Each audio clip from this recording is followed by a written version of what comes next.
Hey, what's going on, everybody? This is another episode of Four Guys with Quarters. And before we get into it, I do have something that I want to show everybody, get you a little hyped up.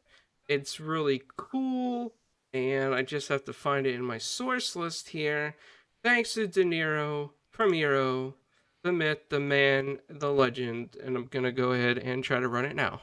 You are watching Four Guys with Quarters. This is Spartan17, and you're watching Four Guys with Quarters. Pay attention and finish the fight. Chief out. Wow, I love that intro. He did an amazing job. Well, everyone, happy Tuesday. We have a very, very special guest from the realm himself. I've known Dizzy a long time, and he's a really great guy to talk back and forth with. He keeps things level-headed over there at the realm sometimes. You know, sometimes he's got to lay the sword down, if you know what I mean. But it's a pleasure having him here for the first time on Four Guys with Quarters. He's a really awesome guy. What's going on, Dizzy? Hey, how's it going? I want to thank you for having me in. Yeah, sometimes I try to be as level-headed as I possibly can. Occasionally, Cog has to pull me over to the side and be like, hey, level me out. But yeah, appreciate you having me on. How's it going? Pretty good, man. Always welcome here. We love you, man. We love the realm. Keep up all the great work that you do. And if anybody is in chat right now, I just want to make sure that everything is coming through okay, because I still see PK up on my screen, even though more voices are coming through. So hopefully PK doesn't just steal the whole show. But if he does, nothing I can do. So without further ado, Midway, who's not going to be here for the full show because he's got important things to do. What's going on, Midway, the Hulk of Chicago, aka Hulk Hogan himself? Nothing is as important as you clowns in this show, but unfortunately, the wallet will beg to differ. So I gotta do some things. So I'm not gonna be here for the full show. What's going on, guys? What's going on, everyone? Glad to see Dizzy here. First time on with him. Looking forward to the time that I have, and obviously I will try to catch it as I do what I have to do. So glad to see everyone here, all the regulars. Let's get going. Awesome. Well, and Mama, you know, it's you left your general store in the area. I forget the name of it, Poundland or Pound Town. Yeah, to hang out with it's us. shut at the moment. It is shut at the moment? It is shut because of lockdown. It's been a while since I've been, I know. It's been a while since you've been down to Pound Town? Yeah. Doo-dooch. I think that went over a couple people's heads there. Yeah, right. I'm good. Looking forward to tonight. It's good to speak to Dizzy. And yeah, let's get into it. Go. Awesome. So chat, if you can, let me know in the chat if you can see other people on the screen or if it's just PK that you see on the screen. Thank you so much, Stephanie. We really appreciate that. And we have the man, the myth, the legend himself who runs the Xbox Ultimate Podcast with his co-host Caitlin. What is going on, Mav? Hey, man. Sorry, I had to take a phone call there, so I was absent for a few minutes. It's going to be awesome. And hi, Dizzy. I didn't get to talk to you in the pre-show, but good to be able to have you here as well. Looking forward to there's a lot of craziness going on in the video game world right now. A lot of interesting speculation going on right now with some topics, a lot of like controversy going on, some craziness. So it's going to be an interesting show. And then we have PK, who is, on my screen, the only guy showing up in the middle of the TV for some reason. PK, can you hear us? I sure can. I don't know. I think I'm frozen. Actually, Welcome to the most electron channel and all entertainment. It's your boy PK, and I'm glad to be here with my crew, and we're gonna put on a good show for you guys today. Get ready for these topics. We coming in hot. Awesome. Well, Yeah. PK, Boom. I feel a little bit more energized now. Still trying to fix the TV. I hope I'm the only one seeing the TV error. Am I the only one seeing the TV error? I see it I on see the too. YouTube video where it's just like froze on PK's symbol. Yeah. You know, It's PK's Um, night. yeah. It is PK's night, right? That's okay though. He deserves the spotlight. He's there, Right. the center of attention, the whole show. Let's give it to PK. Yeah. He deserves It's it. all yours, bro. Everybody, let's have a round of applause for PK, the star of the show today. Well done, PK. PK, woo! Welcome, PK, the celebrity of the moment. Yeah. I have a problem with this. What's Uh-oh. that, Midway? He's the That's all. star.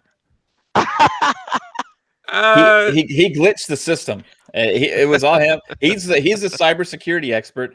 He's the only one that could have pulled this off. I became the people's champ overnight. I don't know what happened there. Man, I'm trying to fix this as we move along. But so that I don't distract us any further, at least get into a topic or two here. You know what? Let's go ahead and talk about the CD Projekt Red. I mean, they got hacked. It was pretty public. They were very vocal about it. They were very honest up front. Honestly, I don't know, how long they've been hacked for, but they apparently were, some ransom was demanded. Source code was probably stolen. There's probably other information that was taken. CD Projekt Red does also own GOG.com, which is a very popular site. Not sure how this affects everything. We probably won't know as we're not, we don't work for CD Projekt Red, and we only know what they tell us or what their investigation alludes to. But nevertheless, it's a sad day in history anytime a game company gets hacked for whatever reason. I mean, some people are angry at them. Some hackers just randomly like to put ransomware wherever they can and try to turn a quick buck. But it makes me a little bit sad because I do like CD Projekt Red a lot, and I was really hoping for a strong turnaround from, their issue with Cyberpunk. And I think now we're going to see a little bit harder time with that. So, I know PK is a security expert, and he's probably going to have a lot to say on this. So I want to go to Midway real quick, because I know he's going to be here the shortest today. So Midway, how do you feel about this? I saw the letter that they said that was attached to the attack. And when was the last time someone used the word pwned? Did you ever see that? It said you got I've never even epically heard of that pwned. word. So Yeah. I don't know if it's a keyboard thing because P and O are right next to each other. So instead of hitting O, it's P, so it's pwned, and it Oh. became a thing back in like 2000. So that's the Wow. thing. Like Oh, wow, okay, the letter just felt like epically dated. Like it was so weird. And then obviously the spelling and all that stuff, which is a kind of a sign of some type of like international interference or scammers. So, and they said it was an actor. Who's the actor? Yeah, that's what I want to know. Like They're called threat actors. okay, see, I That's didn't not know an that. actual actor then. I was like, was it Keanu? No, I'm just kidding. So I mean, this really sucks. I mean, like they said that it was mainly just them. It wasn't any type of like where people got their information stolen or stuff. It was just mainly internal, which hey, I mean, it sucks. Again, like Clown said, PK probably has a little more insight onto this, but like just going on like the feeling of everything, it's just it's a really sucky time for them right now, and you know what? To tell you the truth, I'm in a way kind of not surprised because usually when someone's down, I know people like that want to keep them down and try to get into them. So Yeah, it sucks for them, but they feel like they, according to the letter, have things like in some sort of control and all that stuff, and they've notified who they notified. So we'll see. We'll see what the ending is to this story. Yeah, hopefully there is an ending in sight. Because a lot of times these things just go under the rug after a little bit, and everybody forgets what happened. Mav, do you have any thoughts on this? Yeah, I think it sucks. I mean, any time that people are just trying to take advantage of stuff is like, especially like this. I mean, it's not. They think they're attacking, CD Projekt Red, but it's really an attack on the gaming industry and just everybody. So I don't like that. I don't like this kind of thing. I'm trying to go back and look for the original post now because I can't find it anymore. I don't know if they removed it or what. Is it still there? Anybody want to verify that the original post is still there? I posted in the chat when I first. Yeah, let me seen go it. back. Yeah, I did too on an original post. I know it's their pinned tweet on their Twitter. Okay, I'm looking at the wrong one. I think I was looking for the. Okay, there it is. Yeah, I got it. Thank you. Yeah, it's interesting. I'm wondering if this is also going to affect like the timeline of updates and stuff like this, because I mean, when something like this happens, they said that they have to take steps now to deal with it, right? We are taking necessary steps to mitigate the consequences of such a release, in particular by approaching any parties that may be affected due to the breach. I don't know if this is going to affect anything with their systems and with what they decide to do. It just sucks, man. It's also a little ironic, for this game and this company with the Cyberpunk, to be the one that gets hacked. But yeah, I don't really understand the point of what these hackers are trying to go after. I guess it's money. Yeah, it just sucks, dude. I think they think they're trying to fight some kind of good fight, but they're the real losers here. Infinite says their source code. They don't want others fixing the game before they do. Right. That's funny. That's a pretty good joke because I mean those hackers probably could do it. Somebody put a third-person mod into it, which was hilarious to me because that's what a lot of people wanted. Yeah. Dizzy, any thoughts on this? I mean, is this surprising? Not really. We see stuff like this happen all the time, especially whenever it comes to beloved franchises or just large companies in general. Whenever something doesn't go, their way on things, we've seen this happen with Sony, multiple times. This also kind of makes me think that they really don't have anything of substance on the quote unquote hacking side. Reason being is when we saw that the hack happened to Sony back in 2013. Mind you, not PlayStation. I'm talking about actual Sony. They had emails that were leaked that were very juicy stuff for people to see, right? They didn't release it to media or anything. They released it to forums, things like that. So when I look at this, it kind of cracks me up when they say that we will be sending this to our contacts in gaming journalism. What gaming journalist in their right mind is going to publish something like this that is extremely illegal? They're immediately going to be put under investigation if that happens.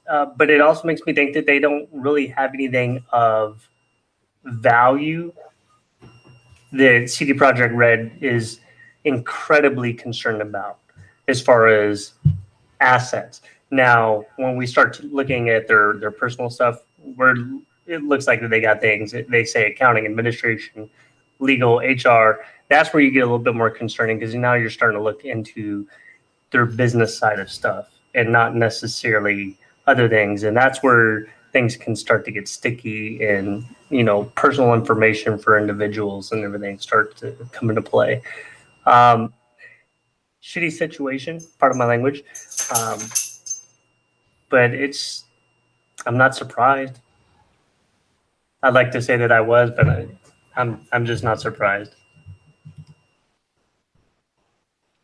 Yeah, I guess anything is not surprising these days. I think the most surprised I've ever been was when Sony got hacked on the PS3. I think that was the biggest wake up call to the industry in general. So wasn't there a big Capcom hack as well a few years back that was pretty major? That was There- just last year, and it was Last only year? 4 months ago. Oh, okay. Yeah, But Capcom I'll pretty get much to it when embraced it it's when it my happened. turn. I'll comment on it. yeah, there was a used Capcom hack. The TV works now. Yes, I had Is to it? apparently turn the TV off and turn it back on. There was Yeah. a little thing I could do. Usually, you got to give it a little love. You know how they fix things on the Russian space station. Did you unplug it from the wall? I plug it back did. Put it back in. 480p is a very strong technology, and this Yeah. TV is a 480p TV. So it's got like one of those big tubes inside. Sometimes you gotta Yeah. smack it around, throw it down the stairs, out the window. You may have not had it on channel 3. You know what? I think I did have to switch the VHF on that. Yeah. Or was one of the screw connectors loose from the back?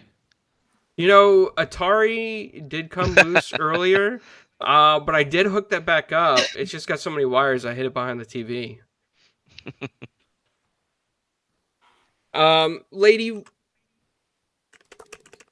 Lady joined the chat. I was saying, "Hey, lady," and then I was gonna say, I'm not a lady. I'm yeah, not. no. I was saying, "Hey, lady, Bomber, Caitlin." I'm looking at the chat. Fix the TV. Oh man. So anyway, Mama, what do you think about this? I think it's laughable that they think they're doing it on behalf of all of us, because we all wanted this. I think it's scummy. I think there's other ways of dealing with it, and this isn't the way to do it. I mean, it's kind of getting a bit much now. I get that people are annoyed at CD Projekt Red because of Cyberpunk, but it's like, how much longer can it go on for now? It's just getting a bit much now. Especially because it's not everybody at CD Projekt Red. It's not it's not everyone's fault.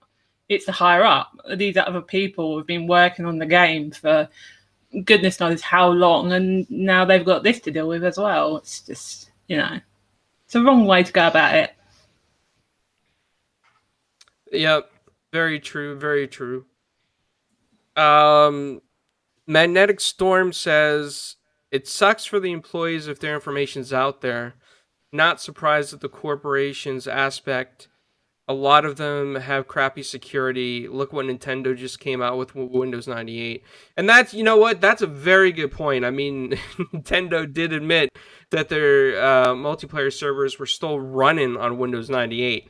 And that is a feat that's unbelievable for such a system that is selling gangbusters out there and making a ton of money. PK, I'm going to go to you on this. I mean, this is like your specialty, man. IT security is what you live and breathe and analyze. So, what do you think? So when I look at this, first of all, just so everyone knows, it didn't just happen, right? They just had to report it because every time there's a breach, you have to publicly report the breach and how far it goes. So by me assessing or just speculating based on reading the README text and judging by the statement given, it doesn't appear to me that they got a lot of assets that are impactful. I mean, yes, they got backups so they can restore all their stuff, but more importantly, it does not appear to me that they are at all worried about any of the information they threaten to leak impactful to the business. So when they said they got information on HR and things like that, they don't say specifically what it is, so it could be phone numbers and phone numbers is public information, names public information, addresses public information. That's not critical stuff like your health information or your social and all that good stuff. So I have no idea based on what was encrypted, but it's not saying that they did a lot. So I don't. Another thing is it appears to me based on the wording that's used that these are script kiddies or people who don't really know how to hack, but probably purchased someone who set up this ransomware attack. Because ransomware is the number one hacking uh, attack out there because it's the most lucrative. Period. It keeps me up at night, right? Um, it makes me think they're a little. They don't know what they're doing as much. They just follow the instructions, and that's why it seems. That's why Midway mentioned they use the word "pwn" when you don't see that anywhere. Yes, actors is a reference that it's considered a threat actor, but at the same time, that doesn't mean anything. So I wish I had it on me. I was looking for it before the show, but I wanted to do a screenshot or a side by side comparison of the README text file that Capcom received when they got hit with the ransomware attack versus this one. Now, Capcom got hit pretty bad because not only did they encrypt all their files on all their servers, but they hit their backups too. So they had no choice but to pay up some money, right?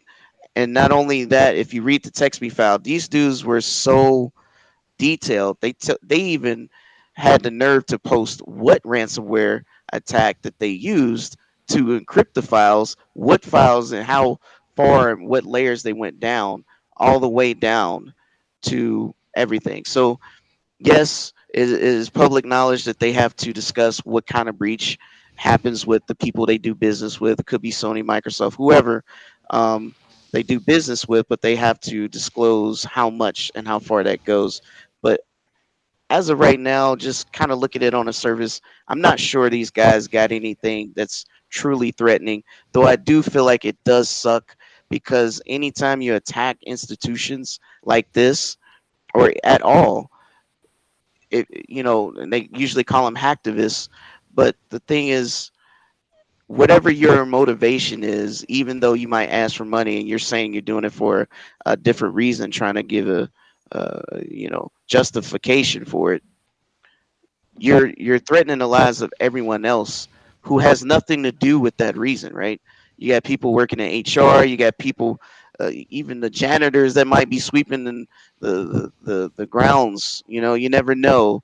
And we are in a pandemic already where people are struggling to keep jobs, and you're threatening their livelihood, and they have nothing to do with whatever your beef is with some game that the leaders, right, the boss man who made the ultimate decision to push this game out in this current condition. So you basically targeting the wrong people, and it's just not right. I don't like seeing anyone go through this. Even Capcom, as much as I don't like them, I still don't think it's right that they had to go through such scrutiny. Yeah. The other thing people got to realize is that once the stuff is in their hands, it does, even if they release any information, does it hold any water? Because once something leaves into somebody else's hands, they could doctor anything they want to and create documents based on the official documents and everything. So anything that they were to release may not come across as genuine anyway. So to me, whatever they have, whether it's genuine or not, is at this point it's tainted and pointless. That also may be true. I want to mention Sick in the chat also mentioned that if anyone has a GOG account, that they should definitely change their password just for the sake of security's sake. These companies, all companies have to deal with this struggle of this ransomware. And the biggest security weakness is definitely not technology, is definitely people. So since we all work in remote, that's a huge vulnerability in itself. I mean, that's very true. And, you just said that 6layer recommends checking your GOG account, and that's actually a very good idea because if you have a lot of items that you purchase through GOG, those might be valuable targets to this hacking group. Like on the dark web, they sell things like that for pennies on the dollar, especially if you have a large library. So also enable two-factor authentication if you can. If GOG has it, I don't know if they do, but that would be a secondary smart maneuver. So if anybody does try to update your information, you'll at least get a text notification. So that's what I do recommend.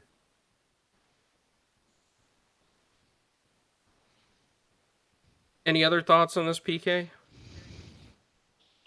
Hide your kids, hide your wife. Daz is here. Dun dun dun. Yeah. So Stubz was talking about this in one of the threads I'm in, and he thinks maybe it's something that we should talk about.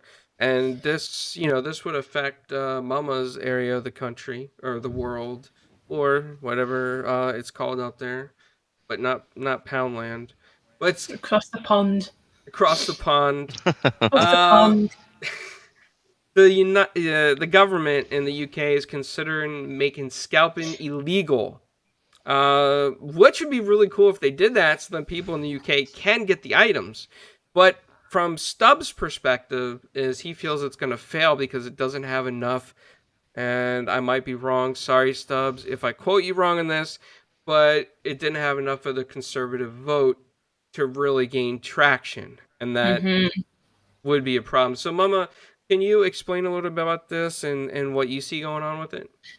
Yeah, I mean, it's not really been that mainstream here.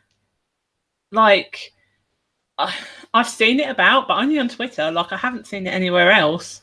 But as far as I'm aware, support is something that they just haven't got at the moment because they need a certain amount of votes for it to be put into motion. As far as I'm aware, they haven't got that, so it could be a problem. But it would be amazing if they could do that, because then that could possibly lead to like other countries leading on to doing the same thing or something similar anyway, because it really needs sorting out. Yeah, if you said that it really hasn't been talked about in the UK and we're seeing it more talked about in American media, that leads me to believe that American media really wants the government here to pay attention and be like, oh, the UK may consider this, but you know what? Yeah. In the United States, you should do this in the United States. And this will lead us actually into another topic that is very more disturbing than scalping systems right now. But I want to get the opinion of the panel. Dizzy, what do you think about this, man? I think it's a very tricky thing. Scalping sucks. I know that the majority of us doesn't, we don't like it, but scalping also isn't bulk buying. Scalping could be simply, I bought a single item and now I'm going to sell it at a marked up price, which is still taking something out of somebody's potential purchase that they could have bought for MSRP. I don't see this gaining any further traction because, again, the idea is we're going to stop the scalping based off of the bulk purchasing, which is I just don't see that. Now, if their idea is to go after something that is an automated system to purchase, that might be a little bit different, but also they're going to have to look at the coding, and they're going to have to attack the coding, which that coding could also be used for several other uses. So now it becomes a sticky situation. Okay, well, this coding is not used for scalping purposes, but now it's illegal to use. So it's just one of those really silly situations because we really don't like it. We know that things need to be done. Unfortunately, it needs to be handled from the retail side rather than legal side, because there's just no way to really jurisdict how somebody can purchase and what they do with their purchases afterwards. Well, okay, so just let me jump in here since I gotta go soon. So on that ideology that you just presented, a algorithm to buy multiple items at once during, let's say, an hour's time that an item is on sale for as many items as you can, that to me feels like bulk buying. And these certain sites that you see, especially on like Facebook and Instagram, where you see that ad where it has, the company name, and then they have they have pictures of the items at 50, 100, $150 markup, is not a problem, or is not let me sorry, actionable, right? I mean, because Mercari, who is a very prominent ad supplier, which you see on like Facebook and Instagram and stuff,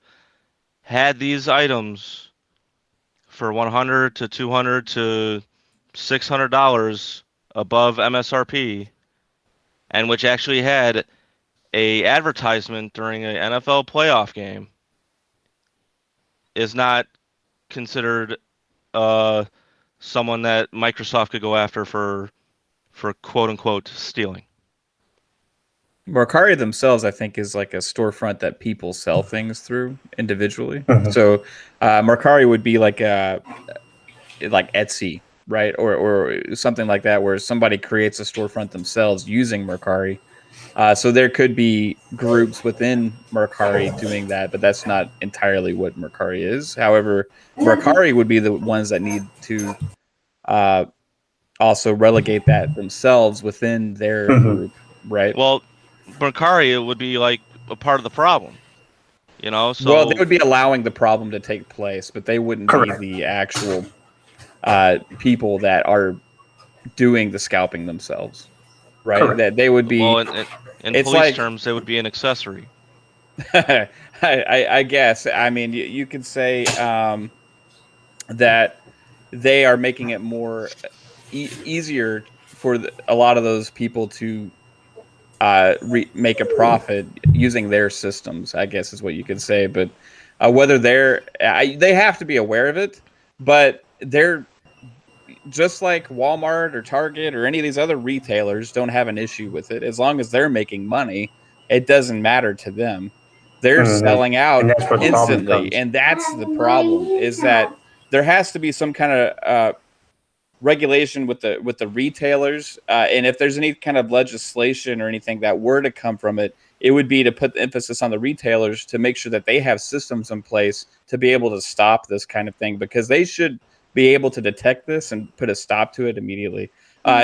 Putting laws out there that would actually take care of scalping it, I want there to be a solution, but the language you would have to write that in would be so convoluted and so much interpretation based that it's dangerous as well, right? Because uh, I just sold a Switch that I had for $300. I've had it for a couple years, right? Now, the market on that on a new one right now, and it's not necessarily being bulk bought. It's just hard to obtain because people want it, right? Right. So let's say that somebody happens to buy one at the store, and then they go and look online and say, okay, I was going to give this to my kid, but I found out he already got one for Christmas. I'm going to sell it. And they go and look online and see the going value is like $375, right?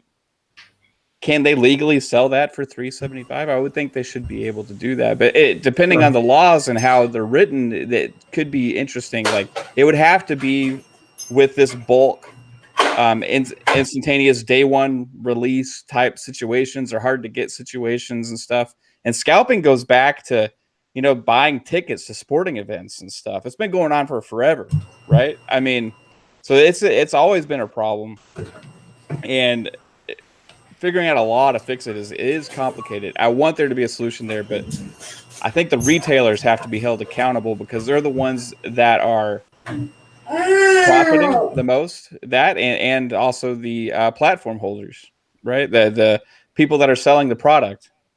I think they want it to be in their fans' hands actually. But at the end of the day, unless they come together with the retailers and they all come up with a better solution, then it's probably not going to stop.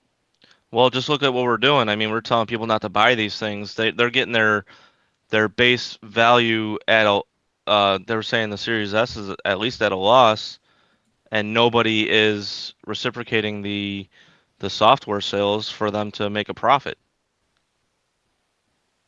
Right. Yeah.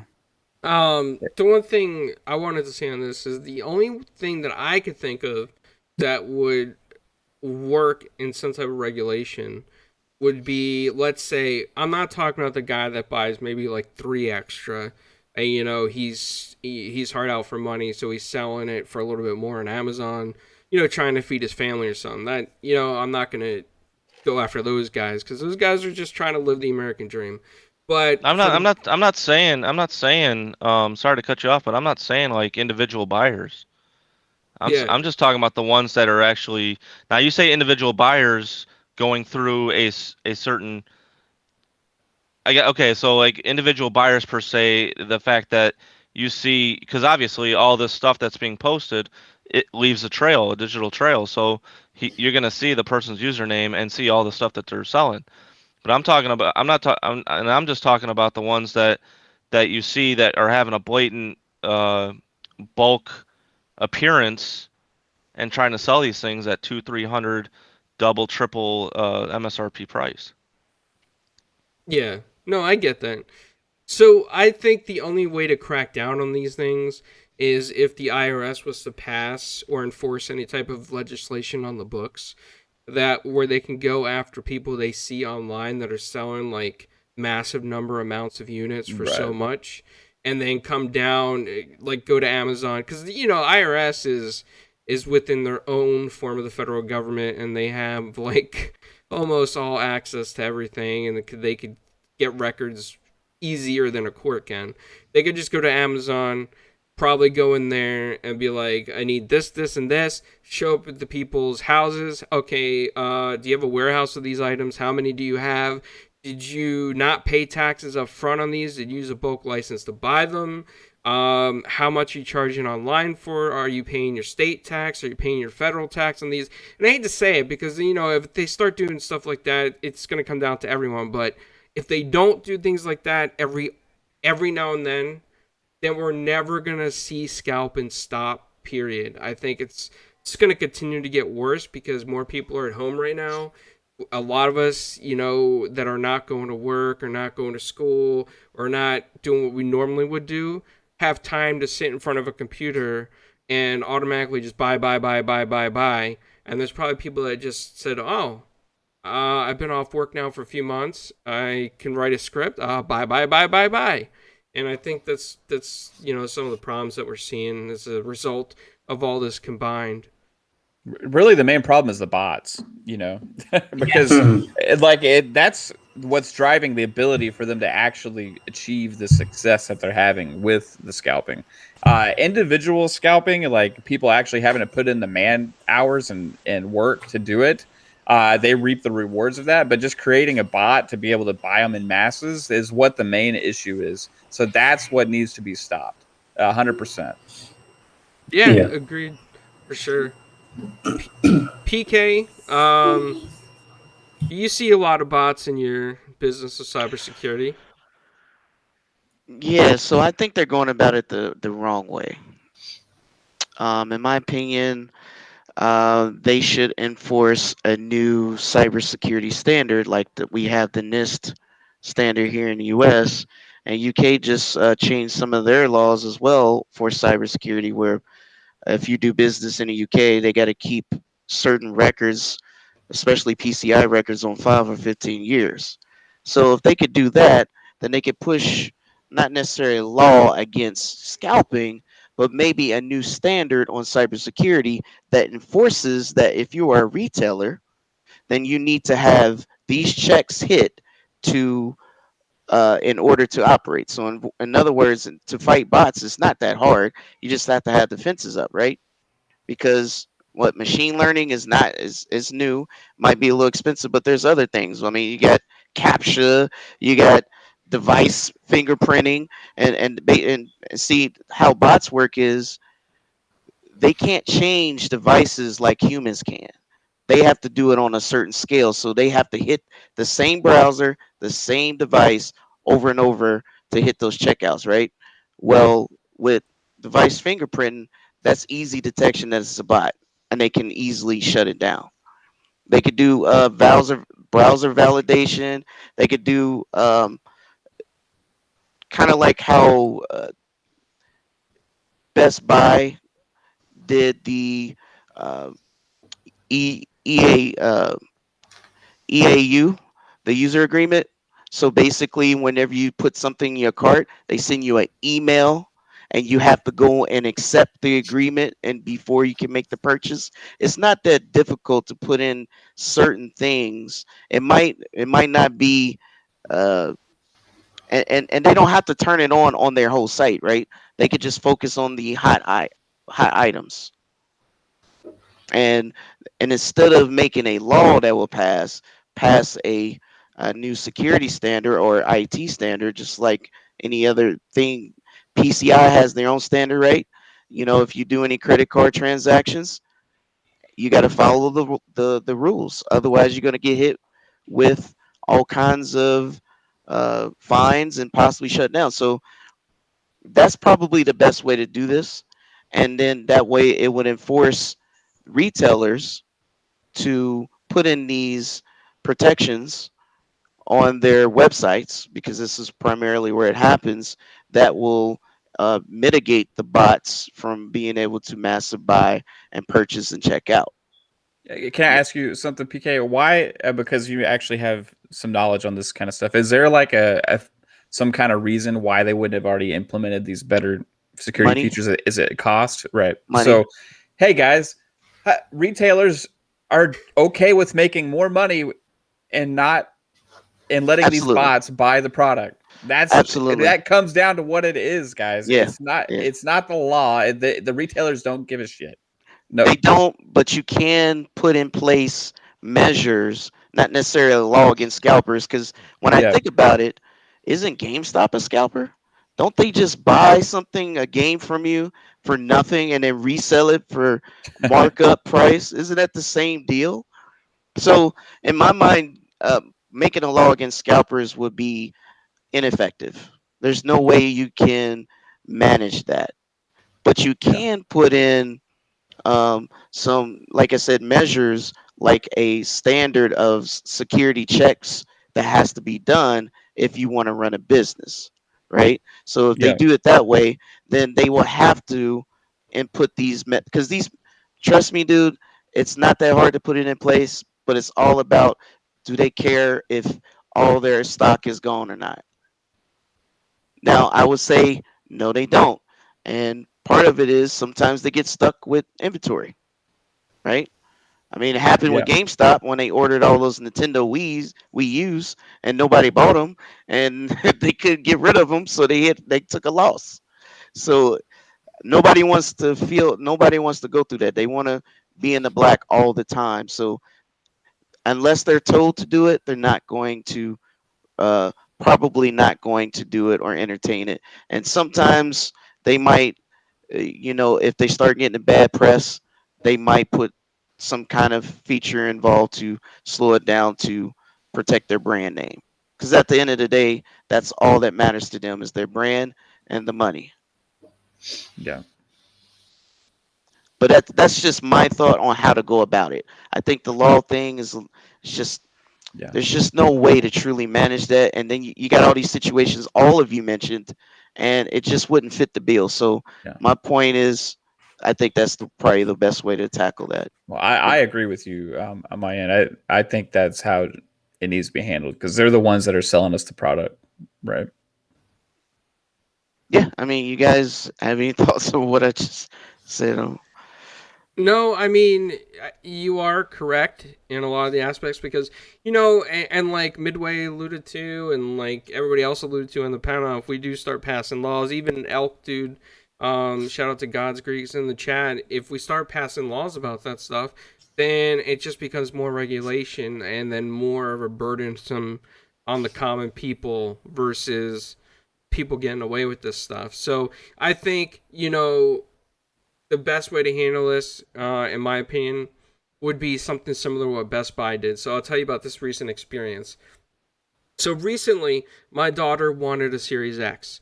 And, they're very, very, very hard to get. She saved up enough money to get it herself. And she said, Dad, if you can find one, can you get one for me? Because everybody's saying they're not going to come in till like July, August, and whatnot. So I said, okay. I read on Slick Deals and Cheap Ass Gamer forums that there was going to be a drop at Best Buy the next day. So at Best Buy, I just kept refreshing the page, and what Best Buy did for me, or I guess anybody else purchasing it, so you see it in stock, then you have to go to the page to buy it. When you go to the page to buy it, you have to put in your zip code. Then it looks up the stock at your local stores based on your zip code in a separate window. So if you were a bot, it would confuse the bot because a new window would open up, and the bird bot that they were using for sneakers didn't know how to detect secondary windows at the time. So a secondary window pops up, you enter your zip code, says if it's in stock or not. A lot of them kept saying out of stock, so you had to keep refreshing with your zip code. Finally, once you got it, it would take you to a checkout page.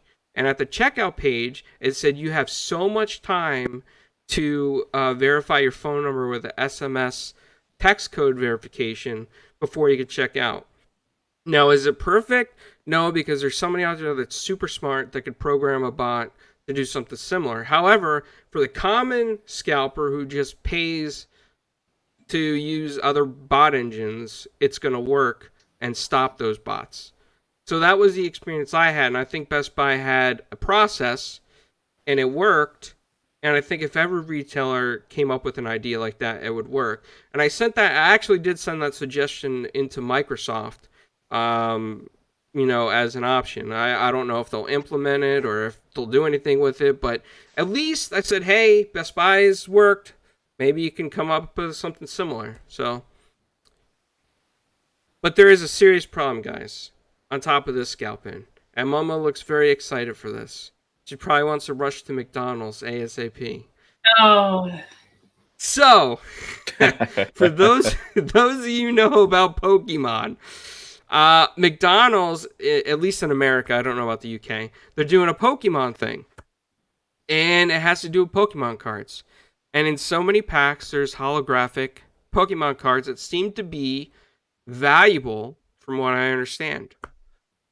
Well, now people are going into McDonald's and not just buying the toy, the stacks of cards.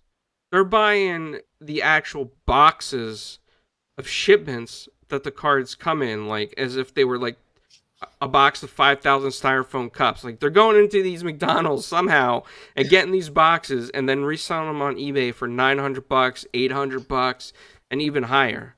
I think that is completely ridiculous because this is really geared for children. However, people find a way to make money around it. And I'm sure all of us have stopped at McDonald's at some point. And Dizzy, I believe that you have children as well. I don't know if you've really heard about this, but what do you think about this? I actually saw this right before the podcast. I thought it was pretty hilarious. At the same time, I'm like, can you imagine how ridiculous it is to see some grown-ass individual coming in there to buy like 27 different kids' meals just to get these Pokemon, whatever. It's like, no, just hold the meals. I just want what comes inside the toy section. Like, that's insane to me. Yeah, I mean, like, would you ever go into a McDonald's and go up to, let's say, like an employee that you felt like could use extra money and ever try to bribe them and be like, hey, that big box that just came off the truck of those toys, would you just slip that in the back of my vehicle for me? Like, would you ever think of something like that, Dizzy? I mean, maybe as a kid. As a kid, not as a grown adult.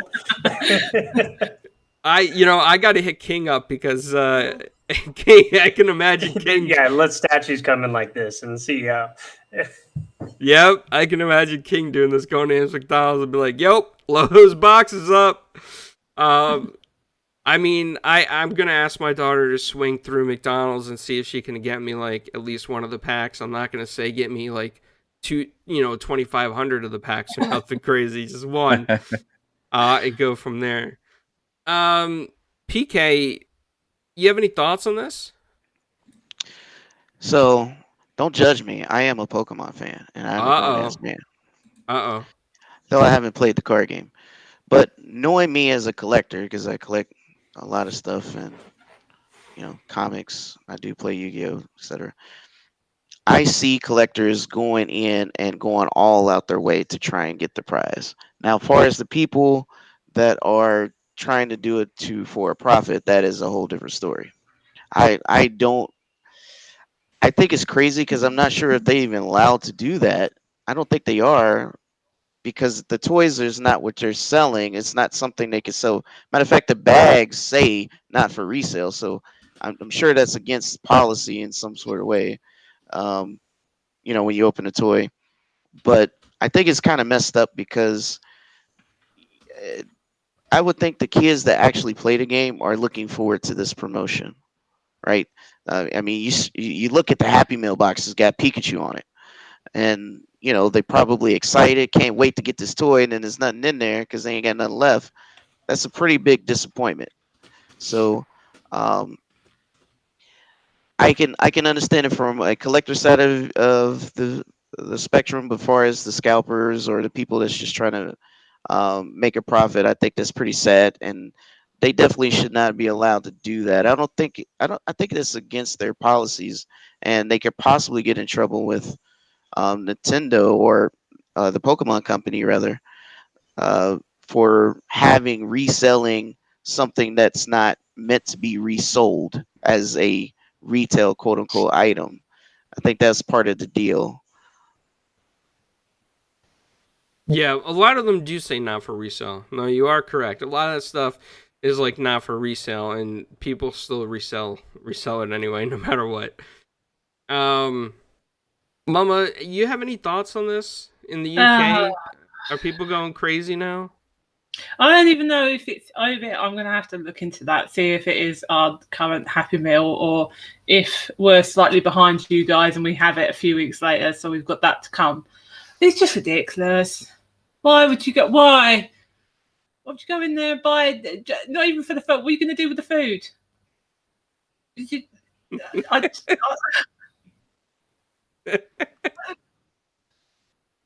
No, you put it on eBay for like 700. How much did you say? Like £900? Yeah, $900 so it's probably closer to like £1,000 or something. Come on, people! You can go into your own McDonald's and go and get. I don't think they're buying the whole meal though. I think they're just trying to buy the toys. Yeah, they are. Going in there. Yeah, go ahead, Mama. No, it's all right. I'm trying to get my head around it. This has happened before, guys. Y'all remember in the 90s?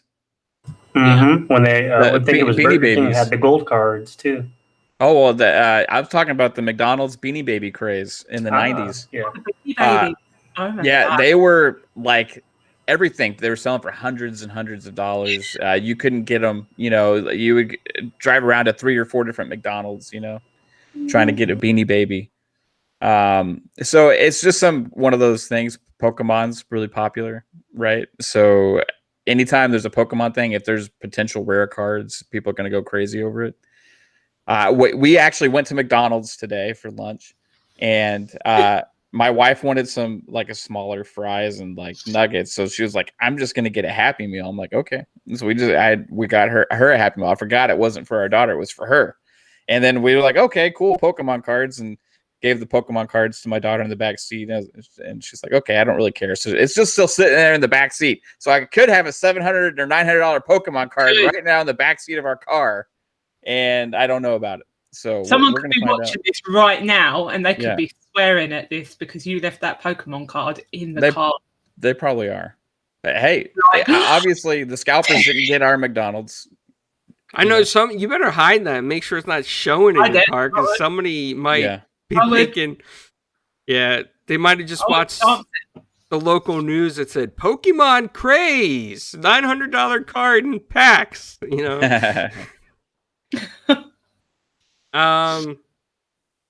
Anybody else have any thoughts on this? Just imagine being that child that you go to McDonald's. The one joy that you get out of that Happy Meal is that toy that comes with it, and they ain't got none to give because some adult had to come in there and buy all the cards. Ain't that just terrible? Yep, that's what I was saying. The same thing is like it is. I mean, I don't play the card games, so I don't collect the cards or anything, but definitely they do look forward to that toy.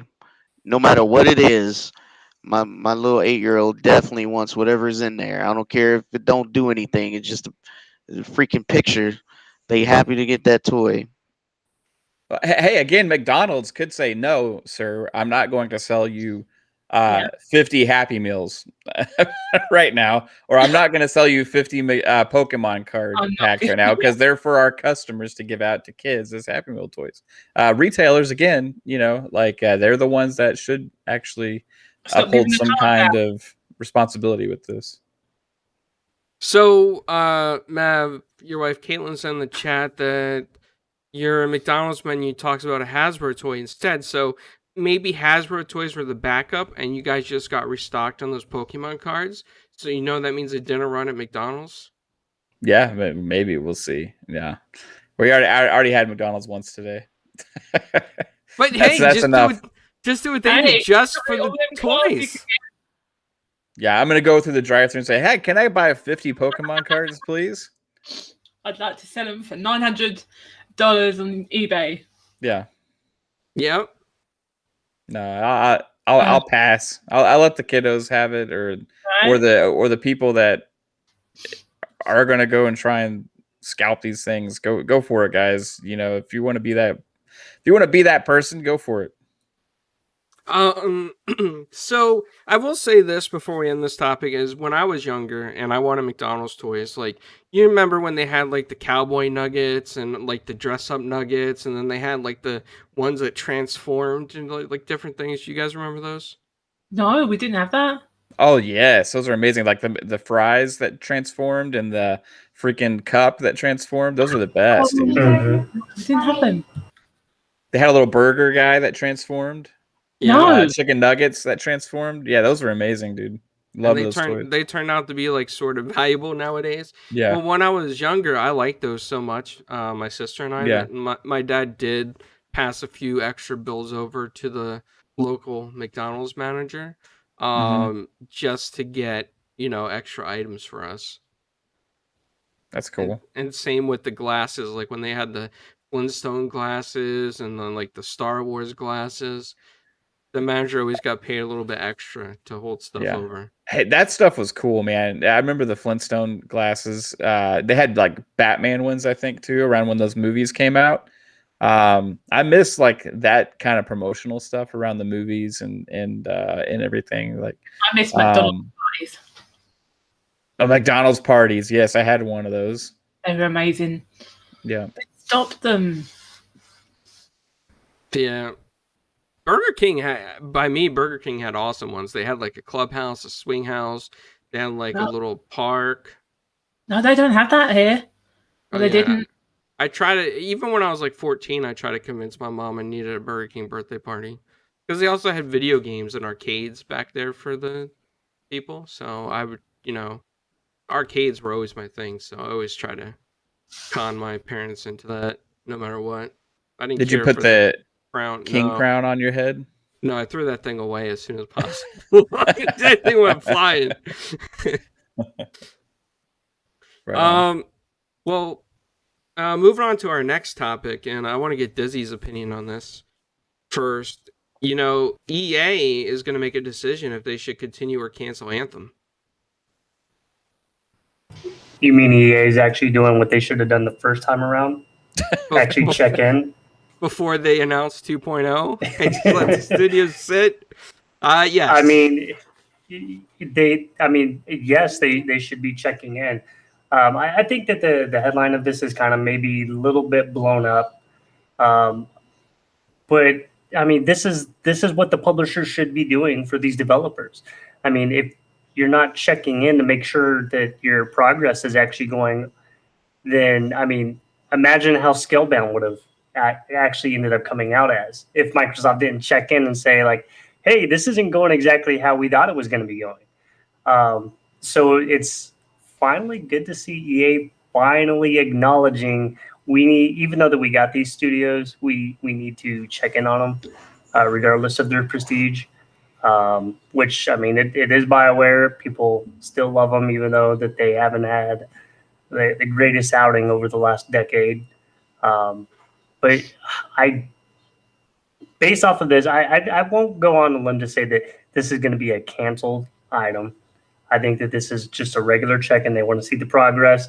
So unless the people who are working on it have just been sitting on their behinds the last year, I can't see it being canceled.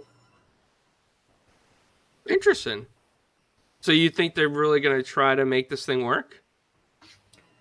Yeah, I mean, why waste a whole year and the money and the effort, the manpower, especially whenever you have, I mean, they're a big company. They could have easily put these developers into other positions to go work on other projects. So unless they weren't serious about trying to ensure the best opportunity for this to actually work, then the last year would have just been a bust. So I do think that they wanted to survive, and we're just hearing because they said, yes, we are going to check in on Anthem and see what's going on with it. I don't think it was more like we're going to see whether or not we're going to nix it or not. So yeah, I think that it survives because again, I guess maybe I have a problem with the belief that those 30 developers were just sitting around for a year not doing anything. Interesting thought. I was thinking a little bit differently, and I'll share my thoughts at the end. But that's an interesting thought, Dizzy, that you brought up. I know Mama is a fan of Anthem. So, what do you think? Okay, so for anyone that doesn't know, like if it wasn't for that game, if it wasn't for Anthem, I wouldn't be where I am now. I wouldn't know the people that I have got to know. It's sad because I'm being realistic about it. There is a chance. I don't want to be too optimistic, you know, and like especially on Twitter, because I know a lot of people will, you know, if I say, oh, you know, there's a good chance, and everyone else will be like, yeah, and I don't want to do that. But they've been working on it for 18 months. That's roughly how long they've been doing it. So a team of 30 for 18 months. And up until recently, Christian, who's now working on Dragon Age 4, was working on Anthem. So all the information and all the new artwork for the, what can you call it? It was like a...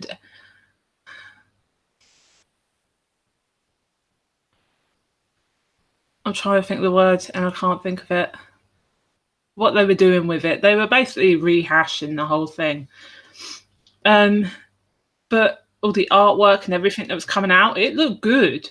Like the plans that they had and the ideas that they had that this team had been working on was really good. And now it's come up and, you know, it's a case of, okay, is it going to go? Or are they going to carry on working on it? Because at the beginning, EA said no, they were going to stick with it. They were going to carry on, let them do their thing. And now it's like, are they going to keep to their word or not? And it is EA, so yeah, I don't know. It would be sad if they didn't, because that game's got so much potential. I agree. My dog came to disturb me because he saw I got French fries near me. So sorry about that, guys. Are they McDonald's French fries? Have you been to McDonald's? No, I just texted my daughter to make sure she can go through McDonald's later tonight, get me some Pokemon toys. She said yes. So Mav, I'll open my pack. You open your pack. We'll play Pokemon over the internet. Heck yeah, man. And now my dog is growling at me. He is mad. He's mad.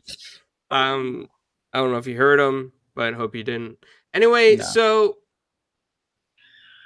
PK, what are your thoughts on this? Okay, I just lost my train of thought. As far as Anthem, Anthem's a great game. They got like 30 guys working on it currently, trying to do this revamp situation. So I'm not sure where they're at, but they definitely need to double, triple, and quadruple that team if they want to do what they want to do with it, for sure, in order to put enough manpower behind it to get the kind of change that's needed. So I never thought Anthem was a bad game. It just had a bad um, end of end game, right? The end game was, and then it also had terrible balancing, right? The Ranger being the least powerful out of all of them couldn't really do the combos like the rest. But outside of that, it was a fun game. It was beautiful. I love playing it. I love looking at it. But in order to flesh it out, they would definitely need the manpower. So I hope that, I know a lot of people say move on, but maybe instead of move on, take this game that they spent a lot of time developing. I know a lot of leadership that was running the show left, but that just means it's time for a new beginning. Let's just take what we have and rebuild it into something else or something new. Instead of doing Anthem 2.0, just take what you have and create a second game, but actually deliver this time. Think and have a strategy, a roadmap on how you're going to do the end game. Um, you know, think about what the carrot in front of the stick mentality. How can you keep people engaged? Um, you definitely don't want people to feel like, well, they got the best of the best and there's nothing else to do. You always want them to feel like there's always something else to chase or something else to grind for. But I would hope that they work something out. Maybe the anthem as we know it is too tainted for anyone to go back to it. So that's why I'm thinking, restructure, rebrand, and bring it out as a new product. Okay. I mean, fair enough. Mav, any thoughts? Yeah, the reason I was chuckling earlier when Mama was talking is because it's like that. I know that she's thinking about BioWare when she's thinking about this stuff, just like I am, and it's because it's BioWare and that it rings different. It's like it's not just like a game. This also has implications on a studio that I have such a history. I'm installing Neverwinter Nights on my PC right now again, right? Like I freaking love BioWare, right? And this game was such an epic failure. Whether that's EA or it's BioWare's fault, I don't know. But they were pushing that games as service style game.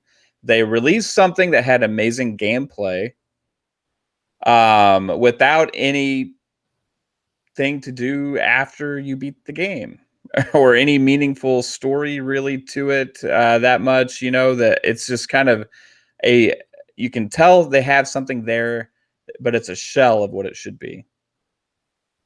The talent is there to create it, but to only have 30 guys left on the team to revamp and make it into what it needs to be, it seems daunting, especially when they also have Anthem. They also have Dragon Age 4 that we haven't heard anything about. Really, the disappointing announcement of that at the Game Awards when we expected a lot more information, and that's all they got. Then we got Mass Effect Legendary Edition coming out, which is also they are working on. Then at the end of the Game Awards, the same Game Awards, we had the teaser for the new Mass Effect game.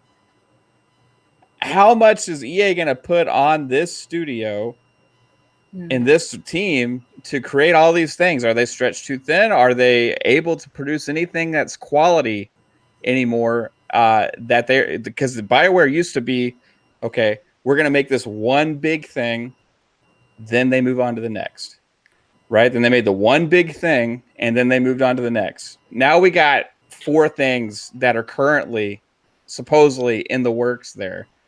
and 3 of them are massive. Yeah. Right? It just doesn't make any sense, you know. As far as I'm aware, you've got BioWare Edmonton and BioWare Austin. Yes. So Edmonton have split studio into 2. One, you've got the Dragon Age team and you've got the Mass Effect team. So they've brought back a load of veterans that worked on the original Mass Effect trilogy. So they're working on that. And then you've got BioWare Austin, where you've got the Old Republic team. And then you've got this small team of 30 that are working on Anthem. Right. And that's really how it should be, because you got everybody who's used to a live service game is down there in Austin. Yes. And I mean, when we look at it and everything, like I know that you were saying, like, is it a EA or is it BioWare? Really, this does have to come down to EA, because let's take Destiny, for instance. Destiny with Activision versus Destiny without Activision are 2 totally different games. When we look at the content that's coming out, the reception, and just the backlash that's getting. You know, when Activision's there to kind of like show up to Bungie, like, hey, you know, what do you have cooking? Okay, we like this. Let's go ahead and let's get these teams involved. The amount of people that are actually working on it right now, but we got to look at the terms of development. It's technically, they're not like in there changing development code or anything like that. They're putting things into place of, this is how we want the core game to change to. Then likely what's going to happen is, if EA likes that and they're like, hey, yeah, we think that this could work, they're going to bring in other side teams that will help them develop all of that and turn Anthem into what it is, which that development cycle will be a much shorter time than one would expect.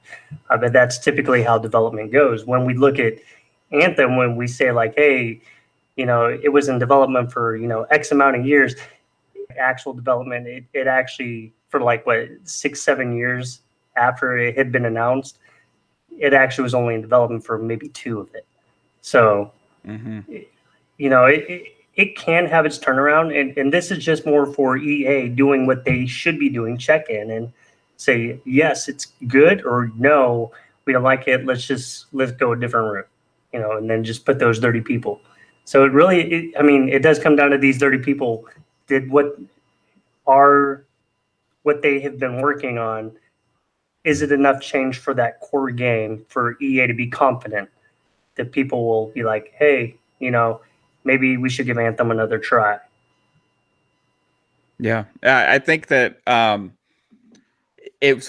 this is the type of game that you would think would be worth the investment to at least get right, just because it is that games as service type of game. If they're going to like just abandon this, they're saying that, hey, this games as service for us was a failure, right? Like they got Apex that's making them hand over fist right now. They got the Ultimate Teams. This was their idea to come up with this Destiny style, you know, game that a lot of people are failing at right now. But if you really think back, even Destiny had its struggles with it, right? When Destiny came out, Sea of Thieves had trouble with this model. Avengers is having trouble right now with it, right? So it has potential to come back. Also because of Game Pass, right? The second, if they make a big marketing, if they do decide to go forward and they make a big thing about this and they get the content flow correct, that's what's missing, is that the flow of content. If they get the flow of content correct, make people care about actually purchasing things and stuff in this environment, you have Game Pass there as a easy access thing for people to go and play this game, right? You put a lot of marketing behind it. You say, hey, Anthem 2.0 is here. It's new. Check it out. These type of games can hook people. You see people that play Destiny every day are hooked into the ecosystem. The potential is there. I hope they see it through and actually achieve that, because I want the best for BioWare, and I think that would be what's best for them, personally. Yeah, No Man's Sky can turn it around, and they had just about as many developers working on it. And you look at them; they're not even charging for content. Yeah, and the base game is done, right? At this point, I mean, the gameplay, the mechanics, and the engine is there. Like with everything that is, it's just content, a flow of content. Right? Yeah, lack of end game.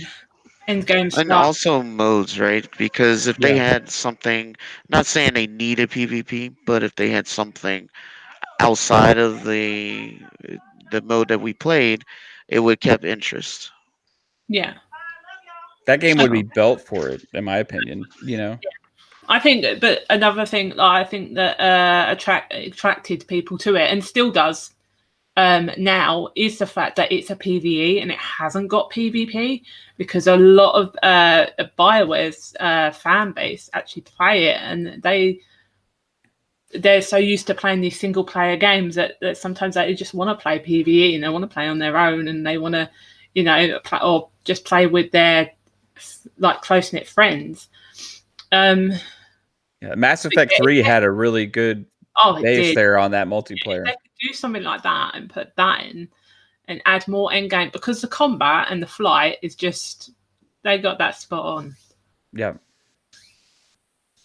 If they could just add more content, but it's whether EA are willing to give them a chance, give them the money, because obviously they Yeah, need I didn't to do it. I didn't realize BioWare had gotten so big.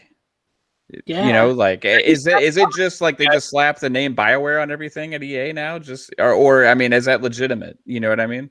Yeah. Like Like I they don't know. had another studio before, which was in Right. Montreal. Yeah, Montreal. And they closed that down because of how Andromeda did. Right. So now they're just left with the two studios. But yeah, they Yeah. do seem to have a lot going on at the moment, but it's being done in Edmonton. But Edmonton's like the bigger studio, and they've just split the teams in half.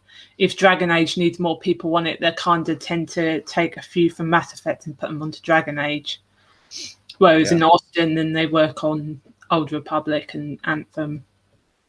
So was the team that made Andromeda? I'm just asking questions now. Were they kind of like the C team? Because Yes, yeah, they Mhm. and it noticed as well. Like you could notice it. right. This was a Yeah. team that hadn't worked on the original trilogy. This Yeah. was Yeah, and I believe that it was also developed between two different studios who were not doing very well at communicating with each other. Right. Yeah. Those characters compared to the Mass Effect trilogy, the characters in Andromeda. We were having a long discussion about this like We on the are. stream the other day. The characters in Mass Effect Andromeda are just so forgetful and pointless, like compared to the original trilogy. Like we can go and name all the characters from the original trilogy today. Yeah. I can't think of anybody's name from Andromeda. You know, like You can definitely tell it was two different studios. Like it used to be Edmonton, and then they moved it over to BioWare Montreal, and unfortunately that got closed down when Andromeda didn't do so well. So, but yeah, they'll bring back the old teams from Mass Effect anyway. So okay, good. yeah. All right, I'm sorry, guys. I had to distract my dog with 2 Arby fries across the room. But PK, did you have anything you wanted to add on this? Oh no, like I said, it's in my opinion, I think it's a good game and a terrible waste if they don't do something with it. Though at the same time, like I said before, I think at this point the name Anthem might be just tainted, and it might not be a good idea to move forward as it currently stands and just repack, rebrand, and then bring it out when you fully flesh it out. Well, all right, I'm going to give you guys my impressions of what I think might be going on. And Mama, I'm sorry for this, so I hope you don't... Oh, now you're right. Yeah. Oh. So, I think that what EA is concerned about at this point is if BioWare has just been sitting on this at the studio and not really getting a lot of work done and just taking in money and doing other stuff or just hanging out. You know, that is that because that seems like why EA might want to go in and check on things. You know, remember what? And I hate to say this because I love Lionhead, right? I love Fable. I love Lionhead. Lionhead. I think nobody's better than Lionhead. But when they were working on Fable Legends, it seemed like the things got too difficult, or out of hand, or maybe Microsoft felt they lost their way, and Microsoft and Xbox came in and said, "Hey, Lionhead, we're gonna shut you guys down. We feel like that it's not worth this paycheck, this blank check anymore to keep developing this." And I'm kind of worried this is where EA might be with Anthem, because of how long it's been, how much of a base it has lost since it came out. On the other hand, EA just bought Codemasters for was it 1.4 billion? Something ridiculous. Yeah, it was a lot. And I feel bad because I think Anthem has potential. There's a lot of potential in Anthem. But it just seems like BioWare is not getting the support they need at the same time from EA to really make the game that it should have been.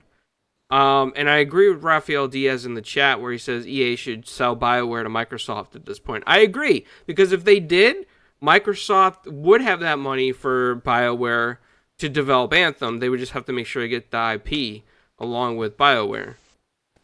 Yep, and that was another topic I was going to have, that EA just bought Glue Mobile. And EA's on a buying spree. And Anthem is fighting it rain, nothing there. Yeah, and they're just letting Anthem sit there. Yeah, what's that? Didn't they make cuts to BioWare as well? Didn't they cut the staff down? No, I know a lot of them left. I don't know why they left. The doctors left a few years ago. Yeah, they said that they left on their own terms recently, but I don't know. It was all a bit sudden. And yeah, but spending that cash. Hey, Clouds, let's be honest. No, Mav! Are you going to open that live on stream to see if you got one of the... If you want me to, I'll open it right now. All right. Everybody silent. Let's go, Mav. Go, Mav. Get a holographic card. All right. Here it goes. I don't know what I'm looking for, guys. Okay, here we go. I don't do Pokemon cards, so you have to help me out here. All right, we got Popolio. Is that holographic? Do you get shiny? It's shiny around the guy. You may want to check that one out and look it up, because... Ooh! Just think you could have left that in the car. Yeah, maybe somebody in the chat knows something about that. Then we got Froakie. This one's not shiny. Oh, you got two? Oh, there's four. There's 4 cards. Then we got Mudkip. And we got Cyndaquil. All right, quick, Mav. So you can check TCG Player and see what it's worth. Check that holographic one. If it's worth anything, quick, sell it before Caitlin has that for all makeup money. Because that would be like a makeup stash for like a month, probably. You said TCG Player?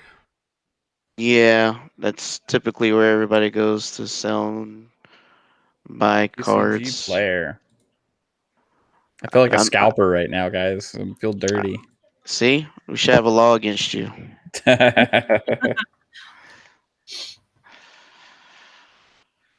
Well, I know so many Poplios here. Yeah, Poplio. Don't judge me because I know my Pokemon. Okay? Everybody's That's one silent. of the Sun and Moon starters. We're waiting. I don't think it's worth anything. Sorry to disappoint, guys. I think I got a dud here. Oh, no. Oh, man. You never know. Just hold on to it just in case. You never know. That could skyrocket. Like, like Doggy Coin or something. I don't freaking know, man. Oh, I don't even know how to look them up. There's so many. Caitlin wants to double check you. What's the card name? Poplio. I can't find it. I can find Poplio, but I can't find this one. There should be a number of the series of the card. You can search it that way on the card. It says It says Sorry, I can't see what you have. 23 out of 25 in the bottom left.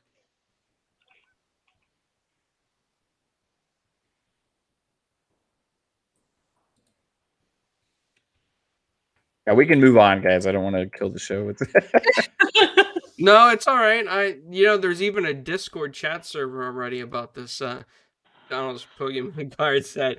Yeah. So I'm looking it up as we speak. But to go on to the next topic, there's a topic that PK wanted to bring up about RDNA 2 and AMD, and I was gonna let him bring it up. It's probably the perfect time for me to check my dog's food and water real quick. So PK, can you lead this topic? While I check out my dog, make sure he's okay. Sure. Mav, could you hold your card up one more time? I found it. Oh, you get it. Yeah, it's $1. Oh, okay. Oh, sorry. There's $1. It's $1 worth $1. It's as low as $1 on the. I put the link. If anybody wants to go. For the hollow one. Yeah, it's what it looks like on the website. I just put the link in so you can look at it. I think it's the same one. It looks McDonald's like the same promos 2017 is what it's under. Yeah, it's so $1.49, guys. Okay. So yeah, AMD mentioned that they are going to do an update for their 6000 series that would enable the super sampling, high fidelity super sampling, which is equivalent to NVIDIA's DLSS, which is a machine learning technology that reconstructs the image for the screen. And just to break it down, I know that sounds super technical, so I'll talk about it high level. Is it will take the image. Let's say it takes the image and reconstructs the image by the machine, so it's not native, though it can appear better than native. So it pays attention to how the game is running, and then preemptively restructure it in a way where it looks and performs better. So everyone knows ray tracing, or at least heard of the term ray tracing. But even with the new NVIDIA 3000 amperes, if you turn on ray tracing, it demolishes these graphics cards. So you can imagine what it does to our consoles. Right. But whenever you turn on DLSS for NVIDIA, it shoots up in performance, skyrockets. So it improves the performance by 40%. So imagine if the AMD cards get the same treatment, and the reason why they're going about it differently, because right now NVIDIA has to have all the devs send their games to them to just, whatever magic they do to send it through their machine learning software to develop that DLSS image for that particular game. So in other words, not all games support it. But AMD's taking another route where they're trying to make it open source so that all developers can get their hands on it and don't have to send their game. Doesn't require to send their game to AMD. They can just do it themselves and use the technology on themselves. The reason why I'm bringing this up, because this is good news.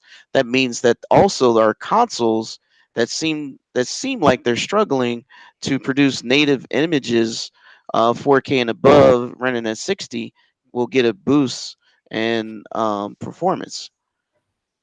At a minimum 20%, but at a maximum 40%, with ray tracing on.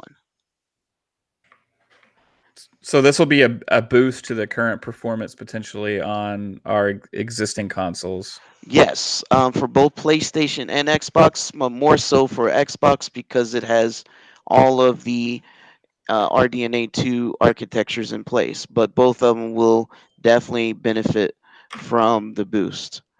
And when is this? When is this set to happen? So the update for the cards is supposed to come out this spring, so March, April-ish, and then the consoles, I would speculate, will follow after that. So would this be something that the developers of the games would have to take into account while in development, or is something that can be No. It'll have an effect on the games that are currently already installed Yeah, and that so we already can what play? they'll do is they'll get the technology, so especially if it's open source, and they can literally run their game through it, and then the machine will learn how the images are produced and be able to restructure it for them. So whatever Right. it has nothing to do with development, in other words. Okay. So It's it'll just get better performance on games maybe that have unlocked frame rates and maybe better image quality, I guess is what you're saying. absolutely because it takes the I would say the workhorse um out of the native image, because let's be honest, putting anything in 4K takes a lot of juice. No matter what kind of card you run, it does. But when you do the machine learning and it restructures that image, instead of doing native, it is basically creating this image from scratch, and sometimes it even looks better than native, and it reduces the overhead of trying to project this native image with the current huge amount of data that it has to flow to your TV. Instead, it breaks it down in tiny little chunks and then restructures it on your TV, kind of like how OLED's technology is when it comes to turning on the diodes. Right on. I'm asking questions like as a non-tech guy to help me understand no that, problem. you're doing a great job at explaining it. So, this sounds like an awesome thing for everybody. And it's just that's cool, man. I can't wait till it actually gets implemented. That I think we'll all benefit.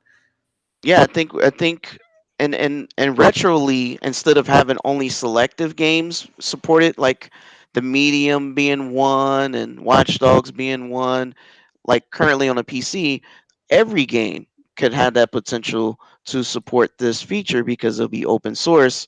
And since the PlayStation and Xbox run on AMD hardware, it's easy to just implement this update on those consoles. Right on. Did they give us any kind of mention on when to look for it on console? No, they vaguely mentioned that the update as a whole, generalistically, is coming spring 2021. So Okay. that could be March or April ish, right? But that's good news because we didn't have no news once they unveiled the that's cards. Awesome. Cool. Mama, what you think? Are you excited to see your games better? Oh yeah, definitely. I'm always up for that. Yeah, I'm not very tech savvy. I only game on Xbox, so but anything as far as I'm aware, it makes it look better and crisper. Is that right? Well, it makes it perform better. Yeah. So overall, as a whole, yes, it will look better, but it also will be able to do things that it currently struggles to do as is now. Like both consoles struggle to put forth that what people expect next gen, but they don't understand that when you start adding ray tracing, that immediately crushes your performance in itself. Right. I mean, you go from I'll give you an example. Medium on PC, well, you can't turn DLSS off. Let's say, think of enough Gears. Mm-hmm. You can run Gears in 120, but if you add ray tracing, it'll kill your FPS and probably go down to 30 or less, maybe even 20. That's how much juice it grabs. But with DLSS on, you could possibly shoot the frame rate past 120, probably to 240. It's possible. I'm not saying it'll happen, but I'm just making it up. But you get what I'm saying. I'm just trying to give you an idea of what it would do. Is not just the image, but also the performance. So you'll get better frame rates, reaction time, and you can run it in ray tracing without an issue. Oh yeah, yeah, definitely. I want all games to be 4K 60. Yeah. He demands it. 4K Yes, 60 minimum, please. That's what I want. It's amazing. What you think there, clowns? What you got on there? From what I heard when I came back, I think it sounds good. Anything that improves the technology is always better. Anything that makes anything look better, move faster, render quicker, is always good for us as gamers. And it's always a great technology. It's always pushing the limits and moving it forward, you know? And, I just can't wait for stuff like this to get implemented. But I really can't wait for graphics cards to come back down in price. That is what I'm most excited for. And Six Slayer, man, you gotta hit me up if you find anything. I'll hit you up if I find anything. Oh man. Yeah, it is hard out in them streets for sure. Oh, it is. Now that my dog has calmed down because he wanted all my fries. Any other questions before I move on to the next topic? Kevin didn't say anything. He stayed quiet. I have nothing to contribute. You used a bunch of big words. Where I'm from, those are fighting words. I don't understand them. I mean, No. generally speaking, I just if it makes it look better, sure, yeah, I'm all for it. I let other people handle the technical stuff. Same. I apologize if it got. I Well, really try to break it down, and This is at a why high you're level. awesome No, you're for good, this, you're This is- PK, because, hey, I'm not a technical guy either. I just like to play freaking video games. You know what I mean? So it's good to have somebody that can actually explain some of this stuff very well to somebody like me who is not the most technically inclined. Overall, I think we all will be in a good place moving forward once this update hits consoles, especially. Yeah, that sounds awesome, man.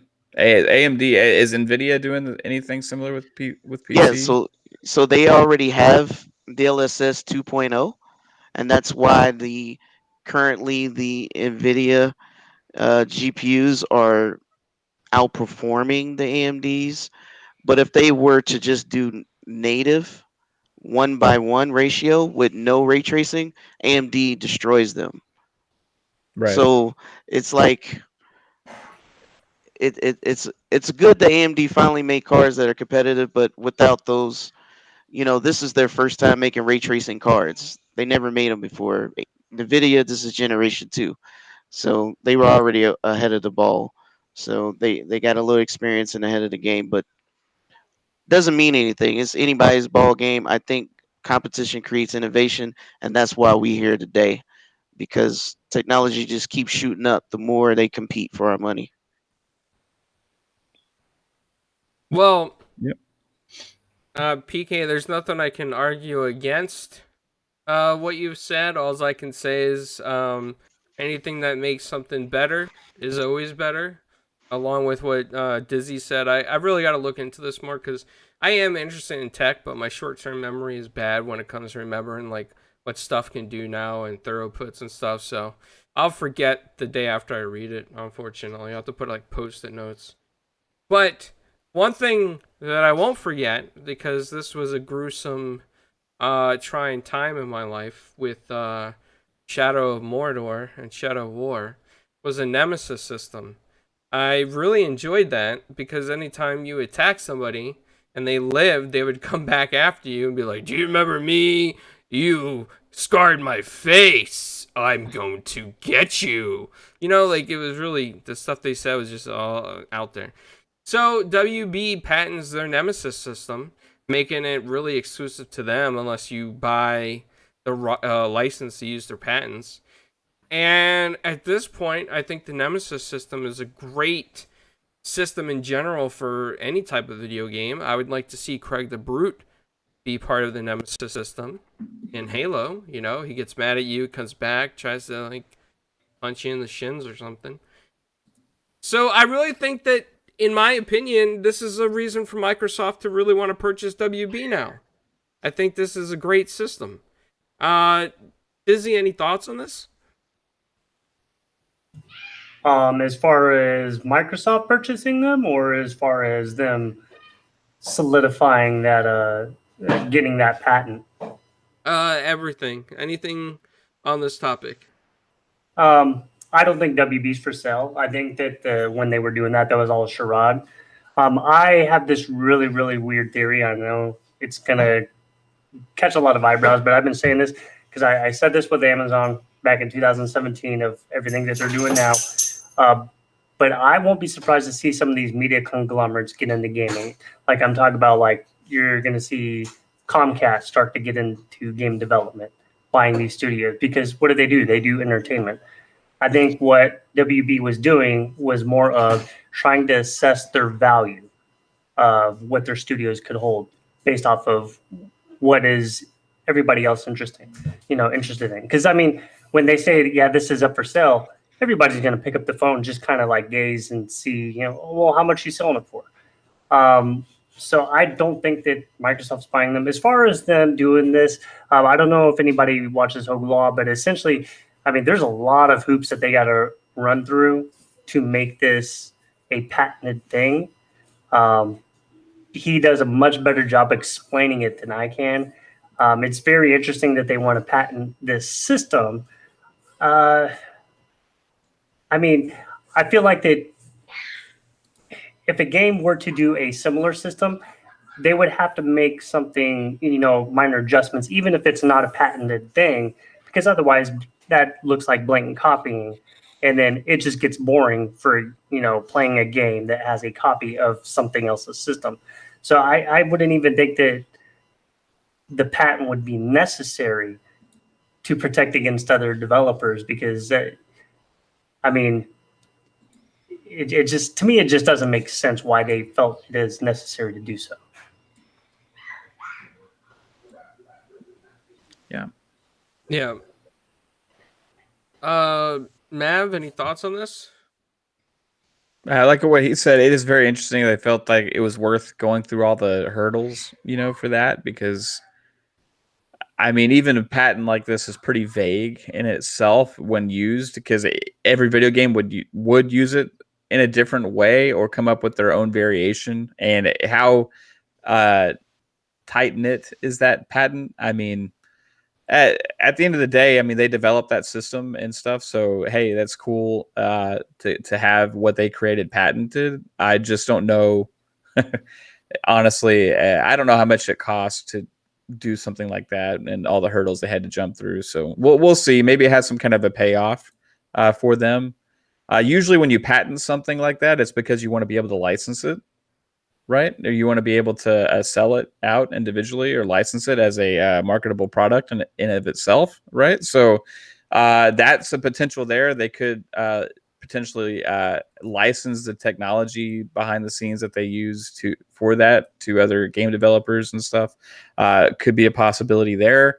Also, as far as Xbox goes, I mean, yeah, that would be really cool for them to purchase WB. However, this wouldn't be the reason why for me. It would be, for all of their development studios and IPs as opposed to necessarily this. It hasn't been really utilized that much except for in those two games, right? Is there another game that they've utilized this Nemesis system in? Apparently it was in, or it was used in an Assassin's Creed game. Really? So that's Yeah. Ubisoft. Yeah, but obviously now that they've done this, Right, it keeps them from being able to do that. Put it in there, they couldn't unless they paid them. Right. Yeah, but So- it's something with Assassin's Creed. Yeah, Which Assassin's Creed game? I can kind of think of how that would work in Assassin's Creed, but was it Assassin's Creed Odyssey? I'm not sure. Because you kind of have people show up that are kind of hunting you there, the bounties. Remember, like you have people hunting and chasing you down in that game, right?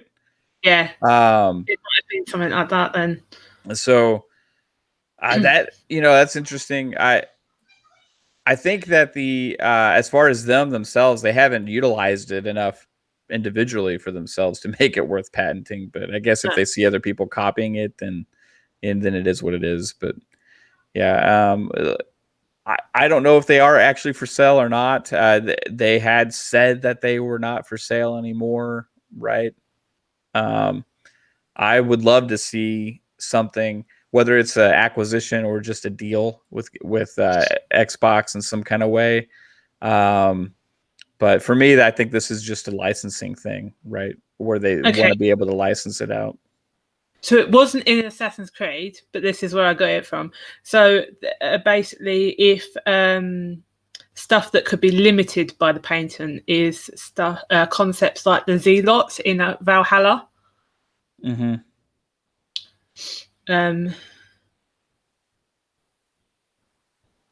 Interesting. Yeah.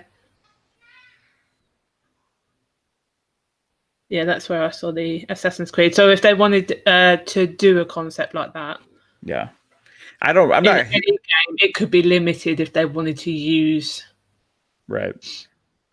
It's cool to have patents in video games, I guess, because they created it. But could you imagine if like Mario had a patent on like platforming or something like that? You know, it would suck. You know, so. There's also a negative there. Don't Microsoft have a patent on how the controller designs are? Well, I think that, and people use them, so every time they get a kickback.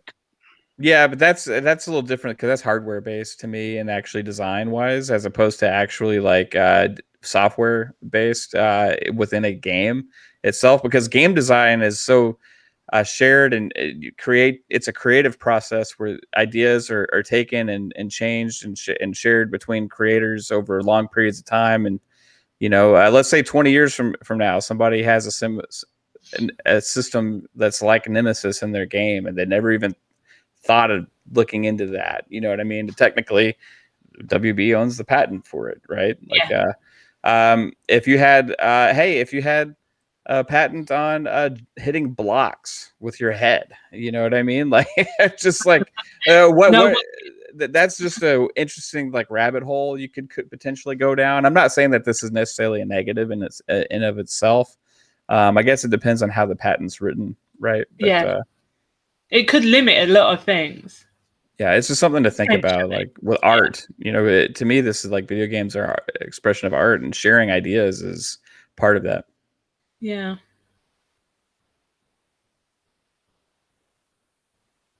Sorry guys, can you hear me?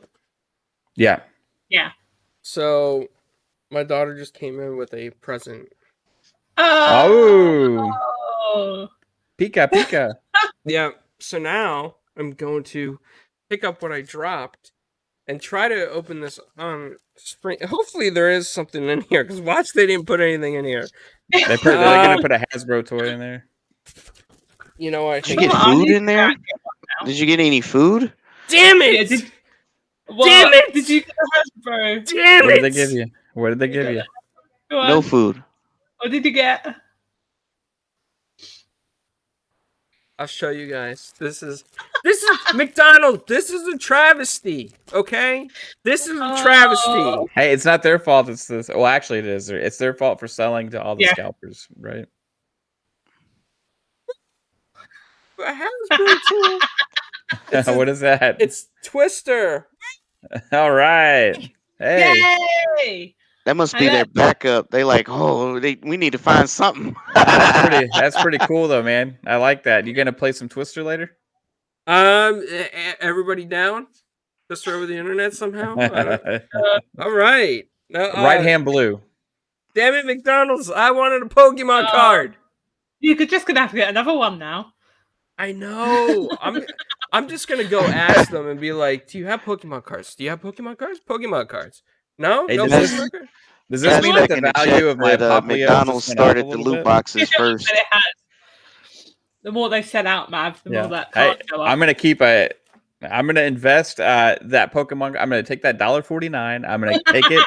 I'm gonna invest it into GameStop and see what happens, guys. Do it. Fastback is now saying why are they not held accountable for kids hooked on gambling? You know, I think they got in trouble for that a while ago, which is why they made their toys less quality, because kids used to love the toys. So I do think they did get in some trouble for that. PK, did you have any thoughts on this topic? I just lost my train of thought again.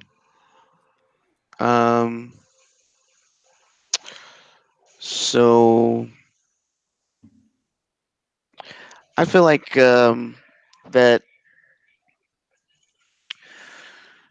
I just lost my train of thought. I apologize. So We're talking about the patent on um, I, the Nemesis system from. I looked at his McDonald's post and I just started thinking about it. So Yeah, I don't blame you. I was like, I got distracted. So yeah. So it's, the main reason why WB went up for sale in the beginning is because AT&T acquired Warner Media, and they owe a lot of money, right? And if they can't come up with that money by 5 years, they'll lose the controlling interest in the company. So they start selling off stuff and cutting down stuff and restructuring, et cetera, et cetera. Once they seen how much interest that EA, Microsoft, whoever big people that threw some bids on the table to buy their gaming studios, they start to rethink about the true value of this situation. It's kind of like the comic book brands. Comic books don't make the money they used to, but you can't just not have comic books because without those, you can't create the movies, TV shows, merch, and etc. Right? They create the stories for you to be able to create the other stuff. So the same thing with the video games. Like you got Mortal Kombat. Essentially, the movie's coming out here soon. But point is, they seen value in keeping this and actually investing to expand it some. So I'm not surprised about trying to patent certain things to kind of place yourself in a position where um, any developer that make games similar to you, and this it may not stop at the Nemesis system, right? It might go on to other things. Let's just say, for instance, they happen to I'm just making this up. They happen to patent the um loop back or rollback uh, netcode for fighting games. That would mean that everybody will have to go through them and license that technology through them. So I don't see it being a bad thing. I see it being an investment.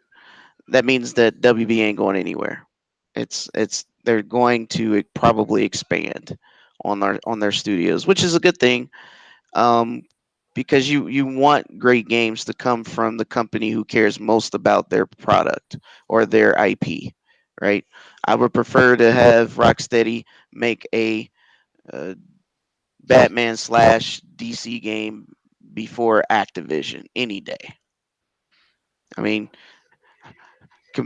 if you think about Activision and the poor X-Men games they made in the past, they're nothing compared to some of the other qualities. I mean, Spider-Man does well, even though that's not entirely owned, but they did better than Activision. So it's kind of like it's better in its own hands, in my opinion. So I think that's a good thing. So outside of that, um, I'm mad at y'all for trying to put WB before Sega. I'm tired of this narrative. Okay, if anybody's gonna get purchased by Microsoft, it's gonna be Sega. I It want better Sega. be. I want Yeah, I Yes. Sega, want man. Yeah. Yeah, I Yes. think That's a perfect combination right there, in my opinion. That's They have the closest relationship when it comes to Japanese developers, so it just makes more sense to me. Um, but overall, far as this patent, hey man, that's just an investment, and there's probably more coming down the pipe, and that's very good in my mind. That tells me they are here, they're committed, they're hey, not going anywhere. hey, clowns. I got a question. Since we have Dizzy as a guest this week, I would be curious because I know we've all chimed in on it before. What his thoughts are about possibly Xbox and all the Sega rumors that have been going on. Yeah, absolutely. I'm really curious as well because I know that Dizzy's got his ear, to the news that's out there and the rumors. And Well, I Dizzy, think he had really good thoughts on the WB, thing. So I'm just curious. I mean, I like the prospect, the idea of it. I don't know I feel like that this would be something more of a partnership or a co-ownership kind of thing, because we do see them that they've done a lot of the restructuring, and a lot of the restructuring also signals that they need to separate business that is able to be done within their nation and also on an international scale. But Konami's also been doing the same thing. We know that talks have been going on behind closed doors with both companies, but I just don't know if it would be like a sole ownership kind of deal. I feel like they would be more of a partnership where we're looking at more of an exclusivity kind of thing, where they're making games specifically for Microsoft, not necessarily Xbox, but for Microsoft, the Windows 10, PC, things that they can push elsewhere.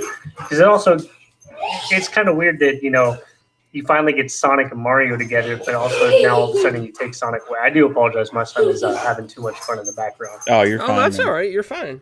No worries. I like the prospect of it. I know PK said he likes Sega over Capcom, but I prefer Capcom and their IPs over Sega's. But that's just a personal preference. Right. Cool. It's What- now, okay. It's what do okay, you Dizzy. think- Everybody doesn't have to be right. No, I'm just joking. Dizzy, what do you think though about the potential of the Atlas side of things, like Persona and the JRPGs, and the value that might add to Game Pass, plus the value that might add to for Xbox marketing in Asia? That's again, that gets to where it just kind of seems a little weird, just because we know Atlas's relationship with the one moment. We know Atlas's relationship as far as it comes to making their games and where they put it. And it's not necessarily that they're making exclusives for PlayStation. It's just that they're making games to sell to the people who purchase their stuff. And it just so happens that a lot of them are from, Japan, and Xbox doesn't have a very wide margin in Japan versus the other companies. I just think that that's just. I mean, doesn't anybody else feel like that's weird? Like all of a sudden, Atlas games are primarily all just Xbox after being on the Nintendo and the PlayStation for so long. So let me ask you a question since you mentioned that. Mhm. So, Yakuza series has been primarily on PlayStation. PSO2 primarily Japan on PlayStation, Switch, and Vita. Both of those series has seen more success since coming to the NA or North America on North America platforms than it has ever since it's been only on Japanese platforms and in Japan only.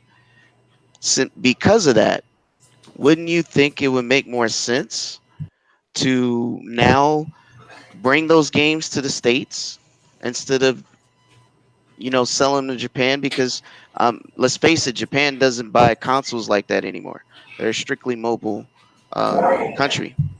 So, but like I stated, PSO2 has been out almost 12 months here in the NA and has made more money in the 12 months than it has in the last 8 years in Japan only.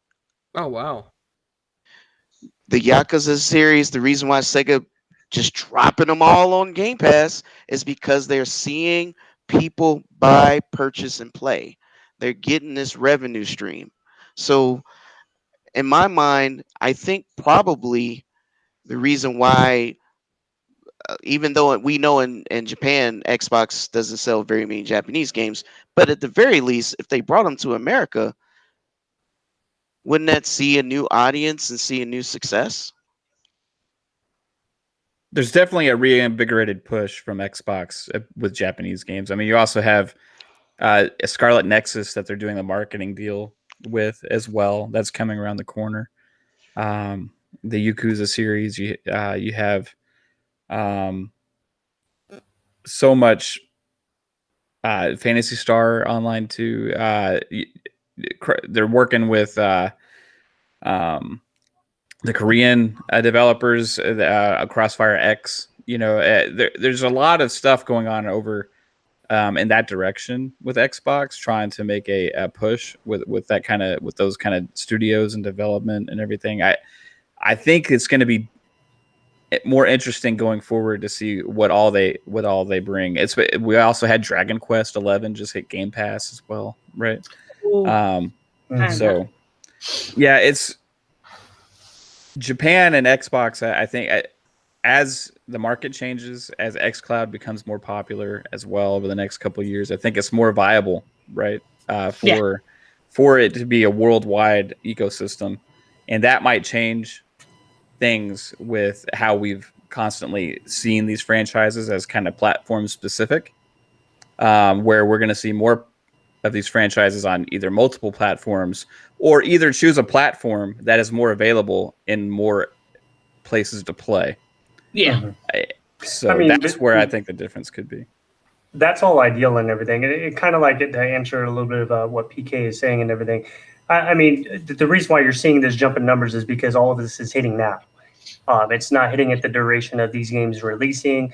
And also, you got to understand that we're talking about the developers and their relationships that they have with the console manufacturers that are within their own nation. It's a little bit different for them to work with somebody outside of their nation that they're not as familiar with. And like I said, it's not that they went out here and they made these Persona games exclusive.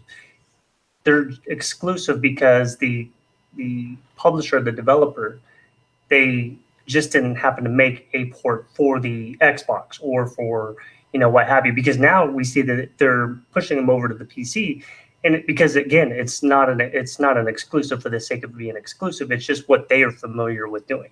So that's why I said I think that it's just kind of weird, just because we're so used to their norm is working with the manufacturers that they are familiar with whenever they're developing the games, and to kind of like all of a sudden remove that from what they are familiar with. I think that that's just double weird, just because they have such a history with PlayStation, with Nintendo developing games there because of the relationship, and then now all of a sudden it's no longer available to those systems that people are so used to seeing them on.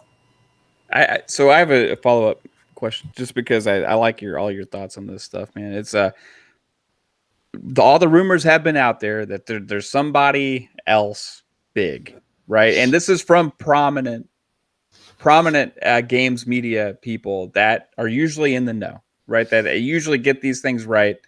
They've been saying something is coming that is equal to or close to equal as the Bethesda acquisition, right? So personally, if I'm asking you strictly, if it's not Sega or WB, who do you think it would be? I'm putting you on the spot, I know. Yeah, it's such a, just because it's to be honest, the only one that I could see that I'd still have to lean on what I feel is right, and PK thinks is wrong. I think it would have to be a Capcom situation. Yeah, I mean, to be at that sort of a level of a purchase, I mean, right. To me, that's the only thing that makes sense. That's another Japanese thing, though, going there, right? So it's similar to the Sega situation, right? Correct. I mean, all of these companies, they do have, because I mean, we got to remember that there is still Capcom Vancouver. It's just everything's mainly based from where they started at. Right. But I just can't think of anybody who is seemingly up for sale. Yeah. As far as being part of this acquisition that Microsoft would be willing to throw down money towards, that is the same kind of splash without seeing, like seeming like ridiculous. Like, I mean, obviously buying somebody like Take-Two, that would be at the Bethesda, if not bigger than, Bethesda purchase level. But the rationality of it actually happening just doesn't make sense to me. So well, I think guys, Dizzy has the breaking news. He said it first. Resident Evil and Street Fighter 6 are going to be exclusive to Xbox. I would love it. The possibility of it happening, I think, is slim to none. Yeah. That's why I think that I'm more in favor of the whole Sega. And even the Konami thing kind of confuses me a little bit more. I think that they would be better off buying the IPs than buying Konami itself. Yeah, I Yeah, agree. with you there. I just wanted to just add something to that. I know you like Capcom, but at the moment, Capcom's probably not a good purchase, right? Not and just not counting the breach they just had, which is already a problem in itself. So um, they also had a lot of toxic debt, and whenever you are acquiring a studio, you got to be able to flip that in 5 years. So then with the amount Do you of think debt, that Microsoft would need to flip that in 5 years?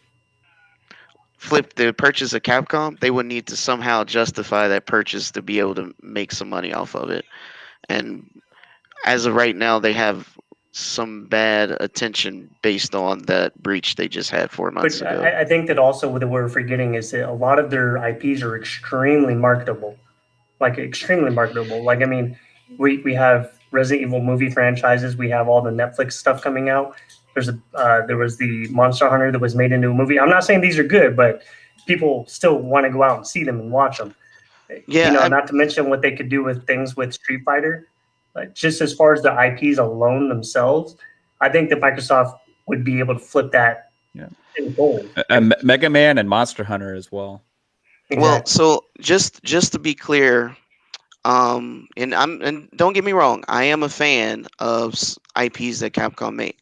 Okay, I just want to make that clear.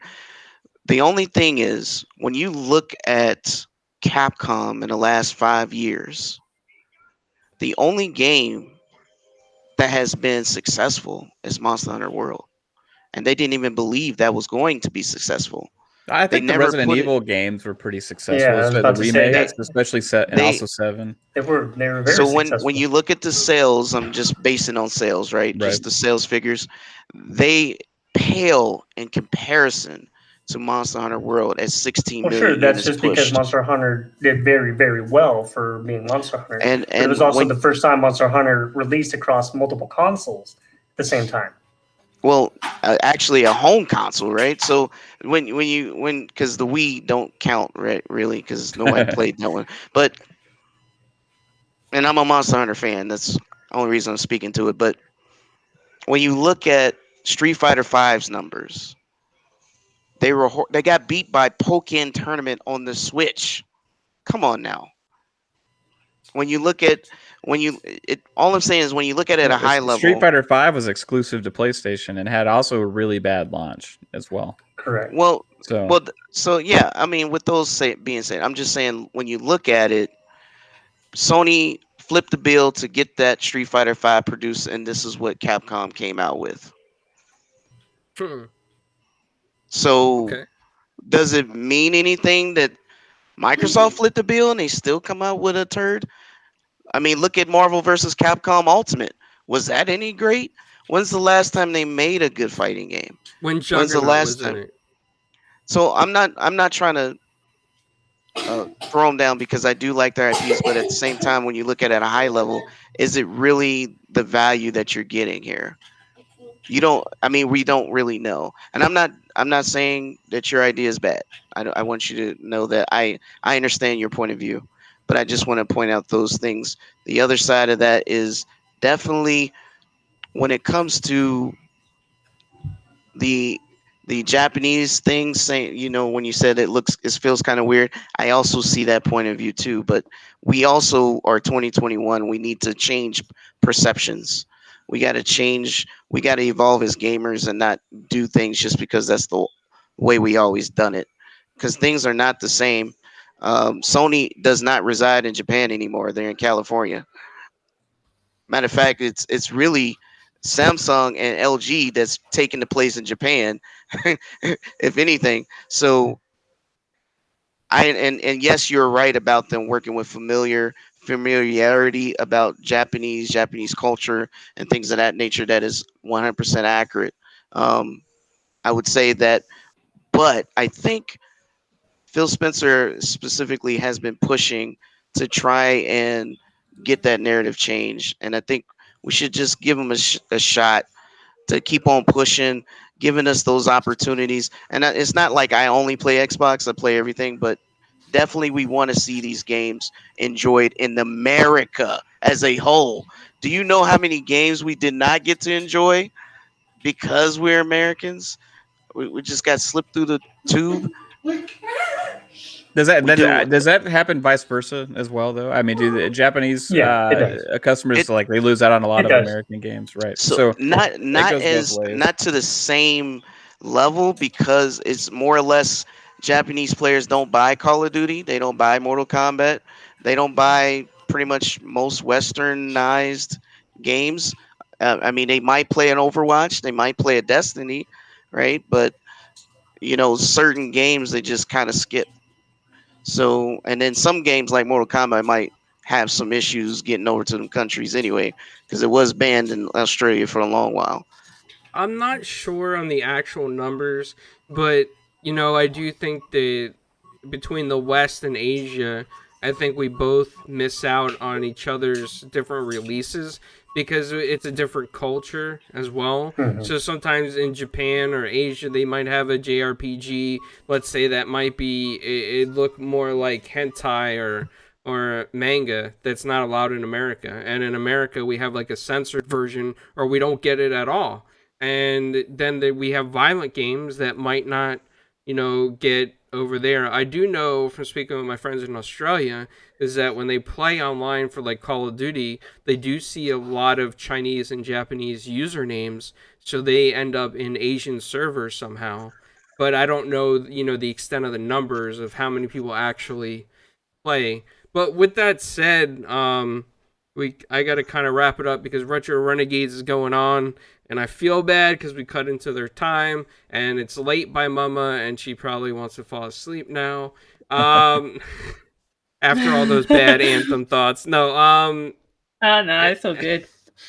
But, Dizzy, I want to thank you for coming out and hanging out with us. I always wanted to get to podcast with you.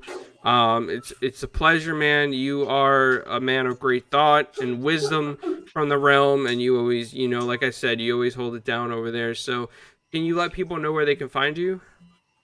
Yeah, once again, thank you for having me on. It was definitely a pleasure speaking with everybody. Mama, Mav, PK, and Midway. He was here earlier, yeah. Just making sure I read the right. Yeah, he was. Sure I had the right people. It's like, but yeah, you can find me across the board, IDZ81. Unless you want my social security for the Nintendo Switch, in which they give you that long number. I guess I can give that out. It's kind of a pain in the hassle. They should get with 2021. I agree with you. Shoot it to me. Aside from that, of course, Sundays, make sure to tune into the Iron Lords podcast, where I'm not on there talking with the gents. I'm normally in there with the band hammer and swinging it at people and everything like that. And aside from that, working on Lords of Gaming's website. lordsofgaming.net, a lot of great writers. We actually picked up quite a few people. I don't know if anybody here is familiar with Logan, but man, since we brought him on, he's been phenomenal. I was kind of iffy because he's an Oklahoma City Thunder fan. But I guess I could look past that and everything. But I don't blame you for being iffy about that. But once again, thank you for having me on. Yeah, anytime, man. You're always welcome back. And, all of us, I think, from Four Guys, we all love everybody at the Realm and Iron Lords and what you guys do. From the website, to the show, it's always been top notch. And I remember, actually, when you came up with the process and the thought of maybe starting, open a website with Iron Lords, and it turned out to be a phenomenal website, man. And it is growing enormous. It's getting really big. So congratulations on that, Dizzy. Thank you. And PK, where can people find you? Hey, so you guys can find me at PKXLab on Twitter. You can find me in my channel at PK Entertainment. I'm sure there's a link down in the description. Hey, thanks for coming on to our guests and our panel. Hey, we had a good time, guys. This is what happened when we have fun. Time flies by. We just have good conversations, and we just forget about what time it is. So it is what it is. But I just want to thank our guests and our panel for hanging in there with me. I know I talk a lot, and maybe I just talk too much. And all you gotta do is just mute me, and then I know what time it is. But anyways, I had a good time, guys. You are awesome. Thank you, man. And Mama, where can people find you when you're not shopping around the UK looking for Pokemon cards? Yeah, I might have to have a look. You can find me over on Twitter, twitter.com/thatmama_rocks. Same on Instagram as well, or you can check out my writing over at mulehorngaming.com. Awesome. Yeah. Thanks, everyone. Thank you for coming on. It was a pleasure to talk. Absolutely. And Mav, that awesome show, Xbox Ultimate Podcast, your co-host Caitlin, who came in the chat, wanted to make sure that you didn't sell that card for video game money yet. Where can people find you, man? Awesome to have Dizzy on. Good talking to you, man. PK, Mama, y'all are awesome. Midway, shout out to you. Hope you're having a great time at work right now. Yeah, guys. So you can find me on Twitter at Fun Speculation, on YouTube, Fun Speculation, where we have the Xbox Ultimate Podcast, which comes on Friday nights at 9 p.m. Eastern, where we like to have a lot of fun with my wife Caitlin's on there, as well as Assassin Lupa, and we have Pong Soul and 3-Bit as well. You know him as a VGHD on Twitter. So yeah, come hang out then Friday night at 9. You can see me streaming on the channel as well. Sorry, I kind of think I sidetracked the whole conversation there with that question to Dizzy on the podcast. So I apologize for if we didn't get to as many topics as you wanted to, clowns. But I thought it was awesome getting to hear like those thoughts and stuff, and it was fun talking about that. And I love speculating about acquisitions, So You always are speculating fun. Speculating, yeah. So yeah, hey guys, it was awesome, man. Awesome show. Can't wait for next week. I guess you may be having some changes potentially, so we'll see what those may be. Oh yeah, I'll talk about that a little bit. But first, I want to show off this little not Pokemon card that I got ripped off with at McDonald's. So Lemon, salty. Lemon, if you go to McDonald's, you want to get those Pokemon cards that are going to be worth money, and they try to give you this Hasbro crap, definitely take that back and be like, no, I said Pokemon. Otherwise, you might end up with Twister, and the Twister, it opens up. I don't know why it opens up. Maybe that's where you keep all the little counters in. Its arms move. Hi, Yeah. I am Twisty the Twister. Again, Dizzy, thank you for coming out, hanging out with us. It was a lot of fun talking to you, and I hope you come back, man. Like I do hope you come back in the future.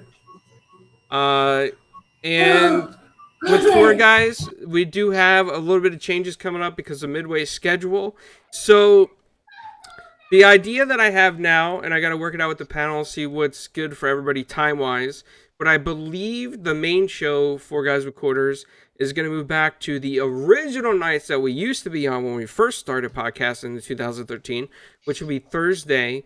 Midway said 6:30 Eastern would work best for him. And I know that's kind of late for Mama, so she might only be able to be on for like an hour. Depends on her schedule. And then on Tuesdays, I am going to create a show for Tuesday, and I got to get with Graphic God, but I'm going to do a radio-style show where I actually may take live calls or at least voicemails. It's going to be full of energy. It's going to have, it's going to let all the panel members that have, pre-recorded assets in there so that they can announce their shows when their shows are on. And I'm gonna try to get some music in the background for that and make it sound like a real radio show. And I'm really gonna try to get some really cool guests on that show as well. Which I am in talks now to get guests back on Four Guys since I'm actually starting to feel a lot better. So that's gonna start coming down again. Probably gonna get like 2 or 3 a week. Hopefully, 2 weeks from now, that should start back up after all the emails. But you can all find me at Italian Clowns on all social media. 4GWQ Podcast on Twitter, Four Guys with Quarters on this channel. So like it, hit that subscribe button. Whatever you want to do, leave a comment, say something nice in the chat to everybody, and always have fun speculating. That's what I like to say. Have fun speculating. Yes. And hey, Pong, good to see you. And Pong, yes, it was Hey, actually Pong. great to see everybody in the chat. I mean, there were so many people that came out tonight. Some of PK's There's a lot. friends, Six Slayer, Pong. Man, I can't even remember everybody. There was just so many people. My short-term memory's bad. I'm sorry, guys, but thank you. It's so much appreciated every week that you guys come out and listen to our banter and our nonsense, and we go off topic sometimes. But thank you so much. And until next week, see you guys later. Toodaloo. Bye. Oh yeah, one more thing. I'm gonna hit that video again.